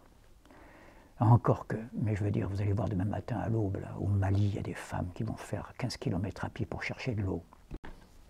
Avant de commencer la journée, qu'est-ce que vous voulez faire sans eau? Rien. Et ne dites pas, pendant que le mec dort, là, que vous n'écoutez pas Caroline Forest et des conneries comme ça. Le mec, pendant ce temps-là, il est descendu 300 km au sud pour vendre sa force de travail en Côte d'Ivoire parce qu'il pleut un peu plus, il peut être ouvrier agricole. C'est la misère partagée. Même si je le concède pour être sérieux, toute chose restant égale par ailleurs, la femme est toujours la plus exploitée dans l'exploitation. Toute chose restant égale par ailleurs, où que ce soit. Et à quelque époque que ce soit. Mais enfin là, je veux dire, il n'y a pas de dispute, hein, les deux sont bien malheureux. Donc, elle fait 10 km pour chercher de l'eau, 10, 15. Puis après, elle fait 10 km pour chercher du bois pour chauffer l'eau. Ça, ce n'est pas les classes moyennes. J'insiste, parce qu'on est tellement dedans qu'on oublie ce que ça veut dire, classe moyenne. Vous comprenez ce que je veux dire? Nous sommes délivrés de la contrainte manuelle. Pas parce que nous sommes à Paris, hein.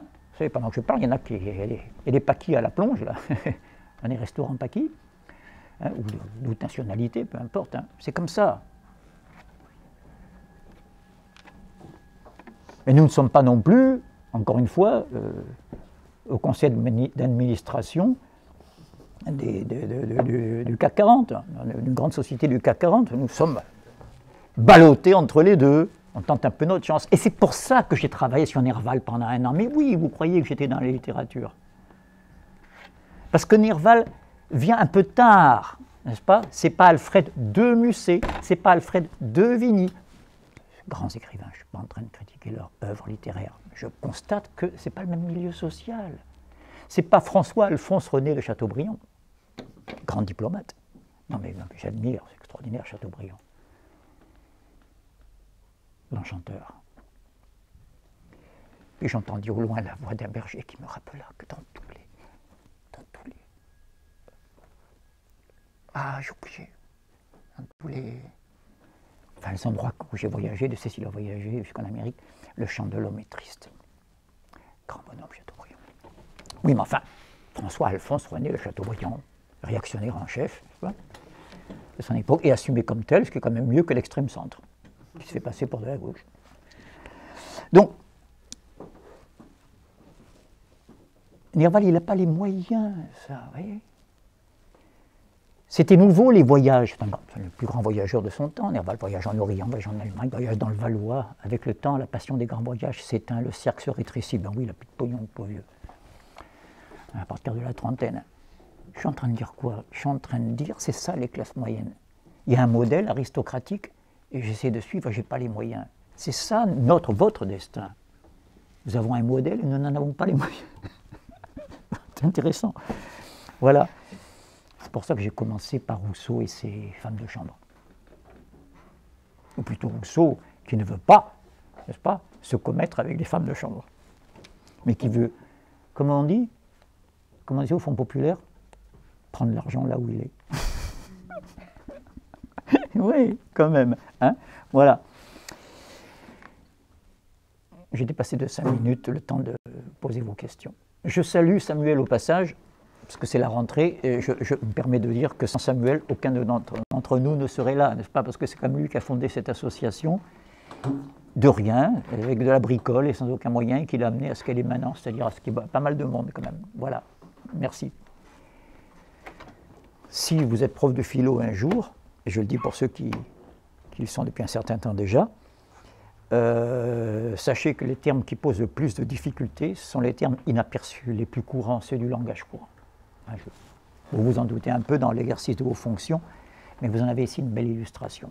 Parce qu'on peut argoter sur la dialectique, sur l'apagogique et l'ostensif, c'est chez Kant ça. Oui, ça a l'air compliqué, mais Kant il a le mérite d'avoir des mots compliqués, mais ils vous disent que ça veut dire tout de suite, ils vous donnent les règles du jeu, et donc c'est beaucoup plus simple. Tandis que là, abus, c'est un mot qu'on emploie tout le temps. On en use et on en abuse. Qu'est-ce que ça veut dire? Oui, abuser de l'état civil. Si les abus de cette nouvelle condition ne le dégradaient souvent au-dessous de ce dont il est sorti. Question capitale, puisqu'elle nous demande ce côté monstrueux d'être encore plus bas que l'animal. Vous voyez ce que veut dire le degré de cruauté où peut arriver l'espèce humaine, n'est-ce pas? L'animal ignore le mal, parce qu'il ignore le bien aussi. Hein. Attention, hein. On n'est pas en train d'angéliser l'animal et de diaboliser l'homme. C'est avec l'homme que Rousseau le dit très bien, le passage de l'état de nature produit dans l'homme un changement trop remarquable, en substituant sa conduite de la justice et donnant à ses actions la moralité qui leur manquait auparavant. La liberté n'est pas le bien, la liberté c'est la possibilité de faire le bien comme le mal, n'oubliez pas. Ne traitons pas tous les sujets en même temps. L'abus de cette nouvelle condition. Je vous ai dit que je n'aimais pas interpréter. Interpréter, c'est de la cuisine herméneutique. Il faut analyser. Rousseau ne précise pas. Or, la langue donne plusieurs sens à abuser. Abuser de la boisson, ça veut dire quoi? Ça veut dire en prendre trop. Donc ici, abuser veut dire trop. Trop d'état civil, ça veut dire quoi? Je laisse la question en suspens. Deuxième sens d'abuser, bien différent. Tromper. Il m'a abusé. Vous êtes d'accord? Arnaquer. Passer en fraude, me faire prendre des vessies pour des lanternes et ainsi de suite. Et enfin, abuser, violer. Cette personne a été abusée. Il a abusé de cette personne. Dites donc, ça fait des sens, ça. Hein? Rousseau ne les précise pas. Donc on les prend tous. Il faut être rigoureux quand je dis que je n'interprète pas. Et prenons celui qui les résume tous. Pas celui de tromper.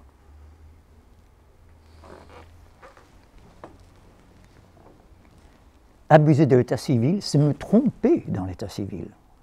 Or, Rousseau venait de le montrer, c'est quoi l'état civil? C'est ce qui fait qu'on est sorti de l'état de nature. J'ai l'air de faire une tautologie. Je fais exprès.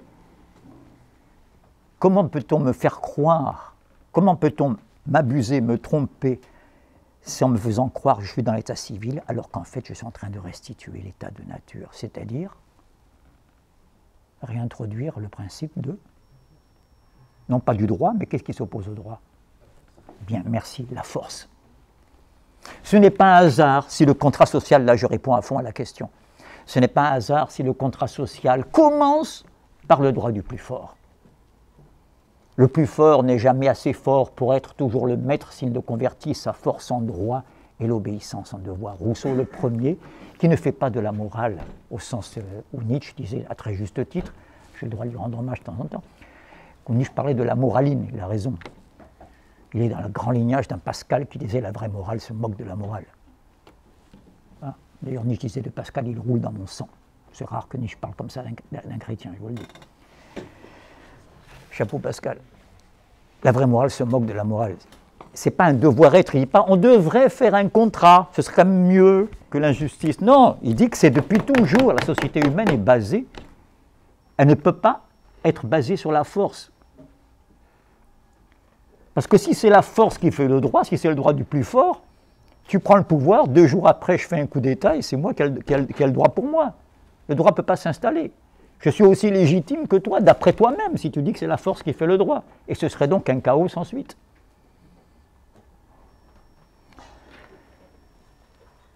Donc abuser de l'état civil, c'est restituer des rapports de force en faisant croire que ce sont des rapports légitimes. Dire que la propriété est un droit divin, par exemple. Oui. Que vous avez bien la nature. C'est attribué au natal, à la naissance. Nature, ça veut dire N-A-T, n'oubliez jamais. Moi, j'ai rien contre la nature. On croit que j'ai une obsession antinaturaliste. Oui, je suis antinaturaliste, je ne suis pas contre la nature, ça n'a rien à voir. N-A-T. C'est par N-A-T que j'ai les yeux de telle couleur, que je suis un garçon et non pas une fille, ou que je suis une fille et non pas un garçon. Ça, d'accord. Ça, c'est la naissance. Mais ça ne fait pas un homme, ça fait un animal. Ça ne fait pas des hommes et des femmes, ça fait des mâles et des femelles. C'est pas pareil. Les deux existent. C'est parce qu'il y a d'abord des mâles et des femelles qu'il y a ensuite des hommes et des femmes. Il y a les hommes et les femmes dans la culture comme il y avait des mâles et des femelles dans la nature. Ce n'est pas la même chose. La distribution des rôles n'est pas due à la nature. Donc vouloir légitimer un état de fait en faisant croire que c'est du droit, et qu'en plus ce droit est un droit naturel, c'est précisément là où est l'arnaque et où il y a l'abus de l'état civil.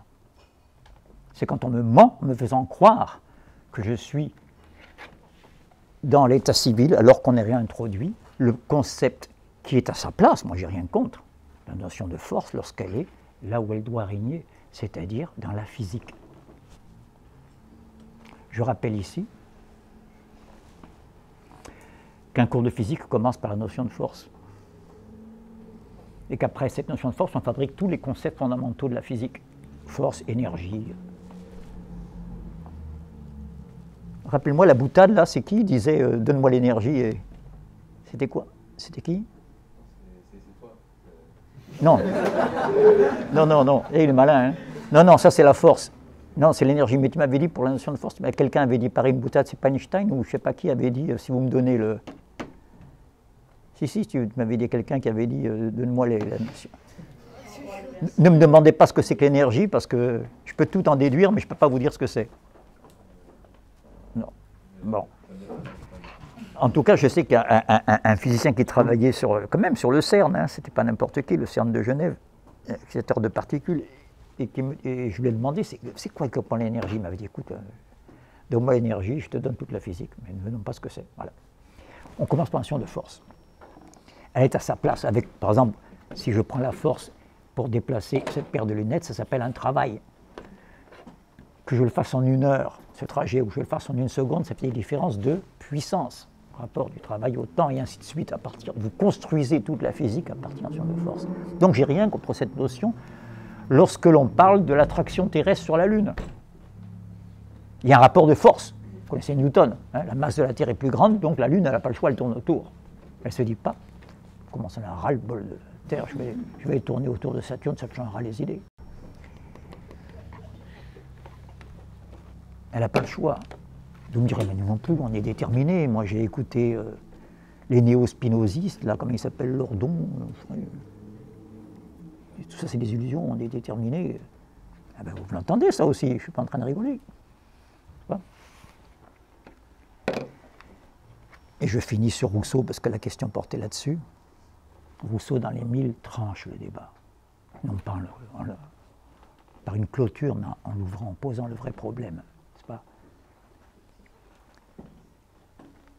Lorsqu'il dit à la mère de son élève, qui appartient à l'aristocratie, n'oublions pas que Rousseau a fait exprès de mettre en scène dans les 1000 un élève qui a pour maman une aristocrate, parce qu'il y a beaucoup de préjugés à vaincre, etc. etc.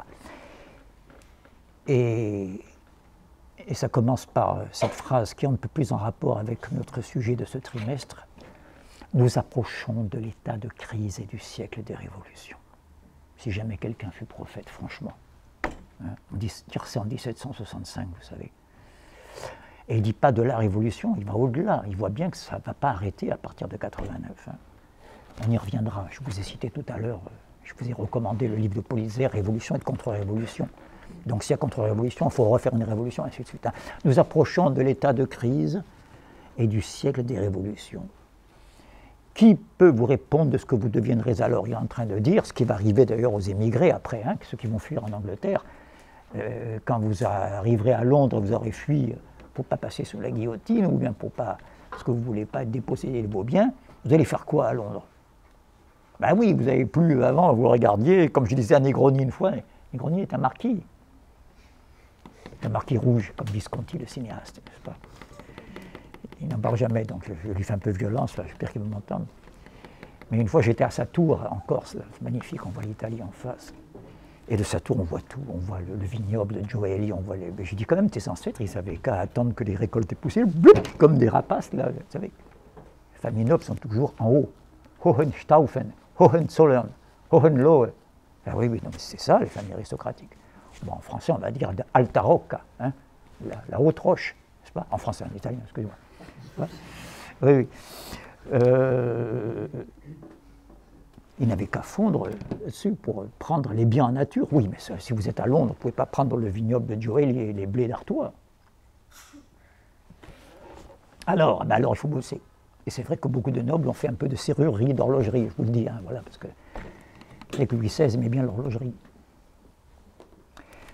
Qui peut répondre de ce que vous deviendrez alors? Le grand devient petit, le riche devient pauvre, le monarque devient sujet. Que fera dépourvu de tout ce fastueux imbécile, il parle de son fils, que vous n'aurez élevé que pour l'or? Que fera dans la bassesse ce satrape qui ne s'est point usé de lui-même et qui met tout son être dans ce qui est étranger à lui?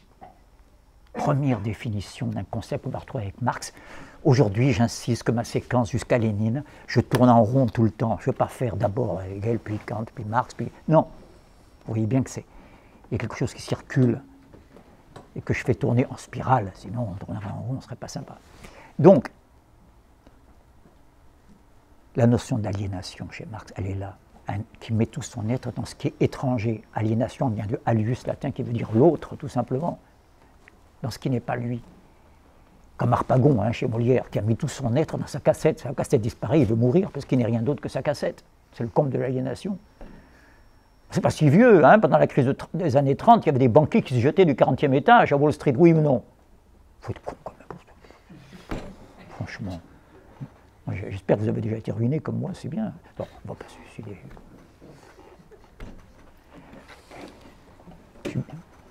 Passons. Que fera, qu'on admire tant qu'on voudra, ce roi vaincu qui veut s'enterrer en furieux sous les débris de son trône? Moi, je le méprise, je vois qu'il n'est roi que par sa couronne et qu'il n'est rien sans elle. Mais celui qui la perd et s'en passe est alors au-dessus d'elle. Rousseau, dialecticien, Guiscard, là on l'illustre. Du rang de roi qu'un lâche, un fou, un méchant peut remplir comme un autre, jamais on n'aurait pu dire ça le siècle d'avant. On voit que la royauté a perdu. Louis XV avec ses petites nymphètes de 15 ans à Trianon, c'est pas Louis XIV. Du rang de roi qu'un lâche, un méchant, un fou peut remplir comme un autre, il monte à l'état d'homme. Rousseau, dialecticien, du rang de roi, il monte à l'état d'homme. Et il ajoute que si peu d'hommes savent remplir, au cas où vous croirez que c'est un petit humaniste béat, il suffit d'être passé de l'animal à l'homme et tout est gagné. Non, non. Il monte à l'état d'homme que si peu d'hommes savent remplir. Les grands textes de Rousseau, il y a des conneries chez Rousseau. Moi, je ne suis pas rousseauien, ni hegelien, ni marxiste, à 100%, je veux dire. Il y a des choses à reprendre dans tout ça. Je n'insiste que sur ce qui est révolutionnaire dans chacun de ceux-là. Quelquefois même à leur détriment, à leur insu. C'est ça qui nous intéresse, si on veut aller plus loin. Donc voilà, abuser de l'état civil. Oui, mais je n'ai pas fini le plus important pour répondre à la question. Dans les 1000, il finit par dire il faut donc travailler. Car tout ce que les hommes ont fait, et c'est là qu'est important, le déterminisme. Je reprends mon fil. J'avais fait allusion à Lordon et à Spinoza. Tout ce que les hommes ont fait, les hommes peuvent le détruire, peuvent le défaire. Il n'y a de caractère ineffaçable que ce qu'imprime la nature. La loi de la gravitation universelle qui fait tourner la Lune autour de la Terre, vous voyez que je tiens à mon fil. C'est ineffaçable, je ne peux pas changer la loi de la gravitation universelle. Mais par contre, je finis d'abord la phrase de Rousseau, il n'y a de caractère ineffaçable que ce qu'imprime la nature, et la nature ne fait ni riche, ni prince, ni grand seigneur. Ah oui, ça on peut le changer. C'est ça la révolution. C'est faire en sorte de changer ce qu'on peut changer. Ne pas demander l'impossible à l'être. Ce qu'on fait des siècles de métaphysique. Non.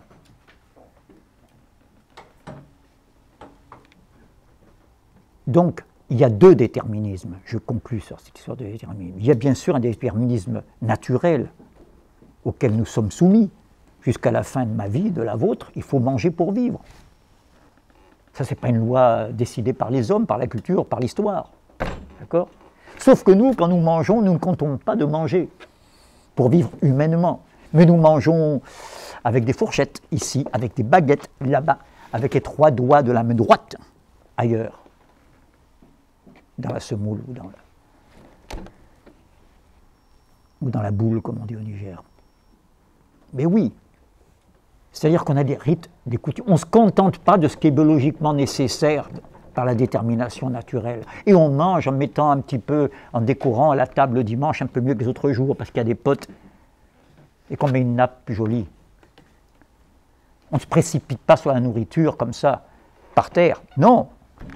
Il y a des assiettes, il y a des tables, alors des fois on est couché, Rome, peu importe. C'est la magnifique diversité des cultures. Non, non, pas la diversité des espèces animales dans l'espace, mais la diversité des cultures étalées dans le temps de l'histoire. Et qu'on va nous faire passer maintenant dans le relativisme. Ah oui, ça c'est valable pour nous, mais pas pour les Bantous. Comme s'il n'y avait pas d'universalité. Les parties dans l'espace, c'est une chose. Les moments dans le temps, concept hegelien, les moments, c'est autre chose. Voilà. Donc, je ne veux pas m'égarer.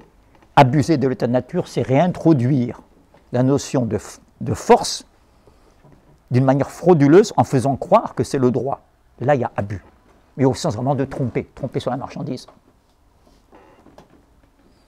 Et c'est pourquoi Rousseau passe son temps à dire, par exemple, il prend l'exemple de l'esclavage, il dit Aristote disait qu'il y a des hommes nés pour commander et des hommes nés pour obéir. Il y a des natures serviles, nature natale, vous voyez, nées, et des natures de maître. Nietzsche, hein. Surtout les petits Nietzschéens de la guerre froide. Nietzsche, ça vaut mieux que ça, quand même. C'est un aristocrate de l'esprit, Nietzsche. Ils n'ont pas du sang bleu. Et Rousseau dit Aristote avait raison, ne sursautez pas. Mais il prenait les faits pour la cause. Tout homme né dans l'esclavage acquiert une mentalité d'esclave, c'est certain. Et Rousseau ajoute les esclaves perdent tout dans leur fer jusqu'au désir d'en sortir. Vous voyez, la notion très, très populaire actuellement de servitude volontaire, elle est entière contenue là. Les esclaves perdent tout dans leur fer jusqu'au désir d'en sortir. La force a fait les premiers esclaves, je le cite là, mot pour mot. Leur lâcheté les a perpétués. Bon sang, on n'est plus nombreux. Spartacus, hein? Si tous les esclaves de Rome s'étaient unis, pour les terres de tous les pays, si tous les esclaves de Rome s'étaient unis, ils n'auraient pas fait long feu, les prétoriens et les empereurs. Voilà ce que dit Rousseau. Il y a des déterminismes auxquels on ne peut rien, en nous, qui sont là, toujours. Moi, je ne suis pas en train de dire que l'homme n'a rien d'animal, d'accord? Mais l'homme commence, on passe de zoologique à l'anthropologique, lorsque par-dessus ce déterminisme animal se greffe un autre déterminisme qu'on peut changer, mais dont on nous fait croire qu'il est inchangeable, qu'il est dans la nature des choses. Oh, vous savez, mon petit monsieur, il y aura toujours des riches et des pauvres. Hein? Ben oui, vous entendez ça. Bon, je pardonne à la petite dame qui dit ça, qu'on a tout fait pour désespérer. Enfin, mais je ne le pardonne pas aux intellectuels qui étayent ça sur des arguments sophistiques. Voilà. Ce n'est pas toutes les religions qui parlent d'au-delà. Hein, d'accord, je sais bien qu'on est entre nous, là on est en Méditerranée, et donc entre islam, judaïsme, christianisme, on est un peu parents, c'est les religions du livre, comme on dit, n'est-ce pas? Il y a un au-delà. Mais enfin, je veux dire, pour les Grecs, ce n'est pas le cas. Les Grecs, quand il y avait un banquier, ils promenaient un squelette pour dire memento mori, je le dis en latin, souviens-toi qu'est la mort. Hein, je veux dire, il n'y a rien après la mort, donc profite. Hein, je corrige juste cela. Mais enfin, je réponds à ta question, je ne veux pas la fuir. Elle est capitale parce que tu me poses la question de la religion, alors que je viens de faire des développements sur un auteur qui initie ma séquence temporelle, Rousseau, qui vient clore le siècle des Lumières, c'est-à-dire le siècle qui a le plus remis en question le règne de la religion sur la société, oui ou non, même si le gros du travail est fait par Voltaire, là, n'est-ce pas? Écrasant l'infâme. C'est important. Je suis en train de dire, c'était un peu la conclusion, sur laquelle je reviendrai un petit peu la prochaine fois. Vous voyez qu'on n'avait pas fini avec Nerval. On était arrivé avec Angélique. Pourquoi ça se finit dans la folie et dans le suicide? C'est parce que les romantiques ont été les premiers à se ramasser en pleine figure, et là je réponds à ta question, ce que donne une société qui n'a plus le loisir que les réponses soient données avant que les questions soient posées. C'est ça la religion. l'existence de l'homme sur Terre et voir toutes les conséquences de la finitude, de la mort, cette pensée n'était pas possible parce que la solution religieuse précédait la position du problème. Il faut attendre la fin du XVIIIe siècle et c'est ça la vraie révolution. Il y a une révolution dans les mœurs, dans les fêtes, dans les mentalités, avant que l'on parle de révolution en sens politique. C'est le dernier stade quand on prend conscience tout d'un coup. Je suis en train de distinguer la réalité objective de son retentissement subjectif, pour résumer en termes philosophiques.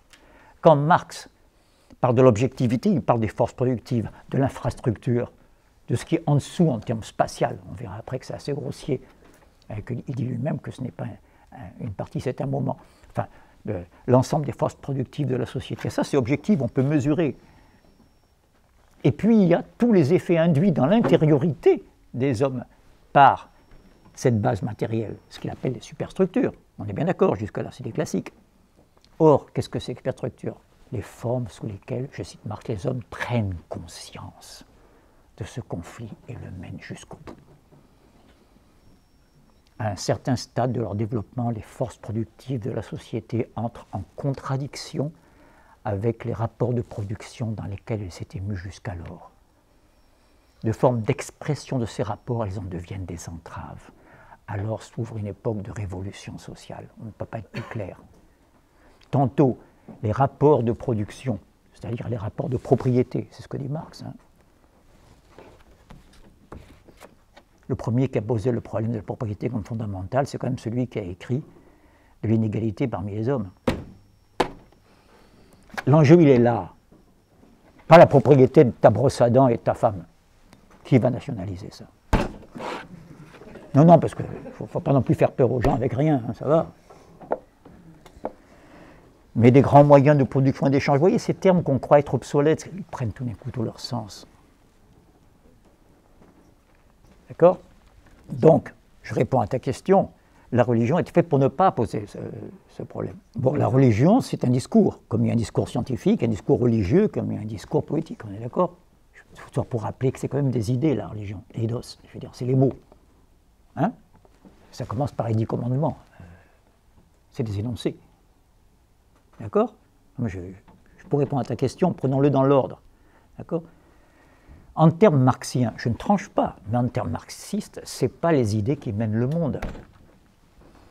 C'est donc pas la religion qui a divisé la société en classes. La religion est elle-même l'effet de la division de la société en classes. D'accord? Et je répondrai à ta question pour être équitable avec la religion, que tu trouves les deux solutions que tu viens de développer dans le discours religieux. Tu trouves un discours religieux qui justifie en permanence la division de la société en classes, en disant que si les pauvres sont pauvres, c'est bien fait pour leur gueule. Enfin, ils ne disent pas comme ça. Non, mais écoutez, Max Weber, vous lisez, non, c'est pas Max Weber lui-même, lui, au contraire, il analyse ça. Mais dans son étude célèbre, l'éthique protestante et le capitalisme, où il est bien démontré, n'est-ce pas, que si le capitalisme a eu ce développement prodigieux, de préférence dans les pays qui ont épousé la réforme religieuse, les protestants, plutôt que les catholiques, ce n'est pas un hasard. C'est que, dans la mesure où c'est Dieu, c'est la grâce de Dieu qui fait que je mérite le salut et non pas les œuvres, les bonnes œuvres, comme le pensent les catholiques, n'est-ce pas? Les catholiques pensent, je suis méditerranéen, moi, j'ai ma culture, que chaque fois que je fais une bonne action, je me suis pris 3 cm² d'option au paradis. Mais oui, alors que pourtant, tout ça, ce qui compte, c'est d'avoir la grâce. Oui, mais comment tu sais que tu as la grâce? Tu n'as qu'à voir si tes affaires marchent ou pas. Dites donc, il fallait y penser, là. Si les affaires ne marchent pas, c'est que Dieu n'est pas avec toi. Tu es un loser. Oh là là, je ne vais pas laisser ma fille te fréquenter. Mais oui, mais voilà. Tu comprends? Il y a la religion qui dit ça. Il y a des religions, ça ne date pas du protestantisme. Il y a d'excellents côtés dans la réforme, mais pas celui-là. Je ne suis pas dans le blanc et le noir, là, attention.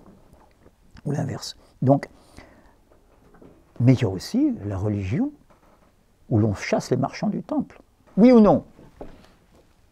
Il y a aussi la religion, je ne parle pas seulement du christianisme, parce qu'on oppose tout le temps maintenant, vous savez, c'est la mode des néo-païens, les sous-Nietzschéens, qui n'ont pas la culture de Nietzsche en plus. Oui, excusez-moi, je suis fatigué parce que chaque fois qu'on ouvre un journal, une revue, qui oppose le judéo-christianisme, la culpabilité, les morales d'esclaves. Vous connaissez tout ça par cœur. Et puis les païens, les religions courageuses, n'est-ce pas, qui assument le plaisir, la mort, qui ne croient pas au faribole de l'au-delà. Justement, tu vois. Taratata. Je prends le mythe de Prométhée. Là, je suis chez les Grecs, chez les païens, je ne suis pas un christianisme. Alors que dit le mythe de Prométhée? Qu'un jour, les hommes vont venir me délivrer de la servitude à laquelle Zeus m'a condamné, car je suis venu donner à l'homme l'intelligence, le feu, le savoir, les lumières. Le feu dans tous les sens, le feu qui forge les métaux, la praxis. Mais le feu en même temps comme métaphore, la lumière, l'intelligence, car il faut l'ingénieur et l'ouvrier pour faire le pont. À condition qu'il y ait une école républicaine qui permette de donner autant de chances de faire un ingénieur qu'un ouvrier tout de même. Il faut les deux. Il y a Prométhée, l'ami de l'homme, l'ami du progrès, celui qui est le plus combattu par l'idéologie dominante contemporaine, qui dit que la valeur c'est la nature et que l'homme c'est l'ulcère qui vient gâter la nature. Non mais je le lis ça, hein, je ne suis pas en train de caricaturer, moi. J'ai entendu un pauvre gosse, le pauvre vieux, il avait 18 ans. J'ai dit pauvre vieux, enfin. Il avait son portable à l'oreille, il disait mais non, j'avais mon portable, il disait attention, tu vas attraper la leucémie avec le portable. Pauvre, qu'est-ce qu'on leur fout dans le crâne alors? La technologie, c'est mortel, etc. Bon, bref. Moi, j'ai vécu dans des pays où l'espérance de vie est de 42 ans, hein, et où on crève de ne pas avoir d'industrie. Je vous dis ce que disaient mes élèves africains. Hein. Monsieur, si vous avez trop de pollution, vous avez qu'à nous en donner un peu, parce qu'on crève de ne pas avoir d'industrie. Ça fait réfléchir. Donc Prométhée, là, il annonce une revanche de l'homme sur les dieux. Donc il n'éternise pas les rapports sociaux. Il y a les deux. Il faut être honnête avec la religion. La religion, c'est l'inconscient qui s'exprime. Hein. C'est l'ordre symbolique, si tu veux parler en termes freudiens. Moi, je veux bien, ça ne me dérange pas. Hein. En termes marxiens, on dirait l'ordre idéologique. Mais l'idéologie, ça ne veut pas dire que c'est n'importe quoi, que c'est des conneries. C'est surtout pas ça. Merci, oui, j'ai débordé. L'idéologie, ça veut dire les formes sous lesquelles les hommes prennent conscience de la réalité matérielle et mènent ce conflit jusqu'au bout. Mais on aura toujours une division entre la réalité et la manière dont on la pense. Hein. Voilà. J'ai débordé de 7 minutes. 5 minutes. Bon. Eh bien, je vous souhaite bon appétit. Merci à vous. Merci à vous. C'est de la faute des trop bonnes questions qu'on me pose.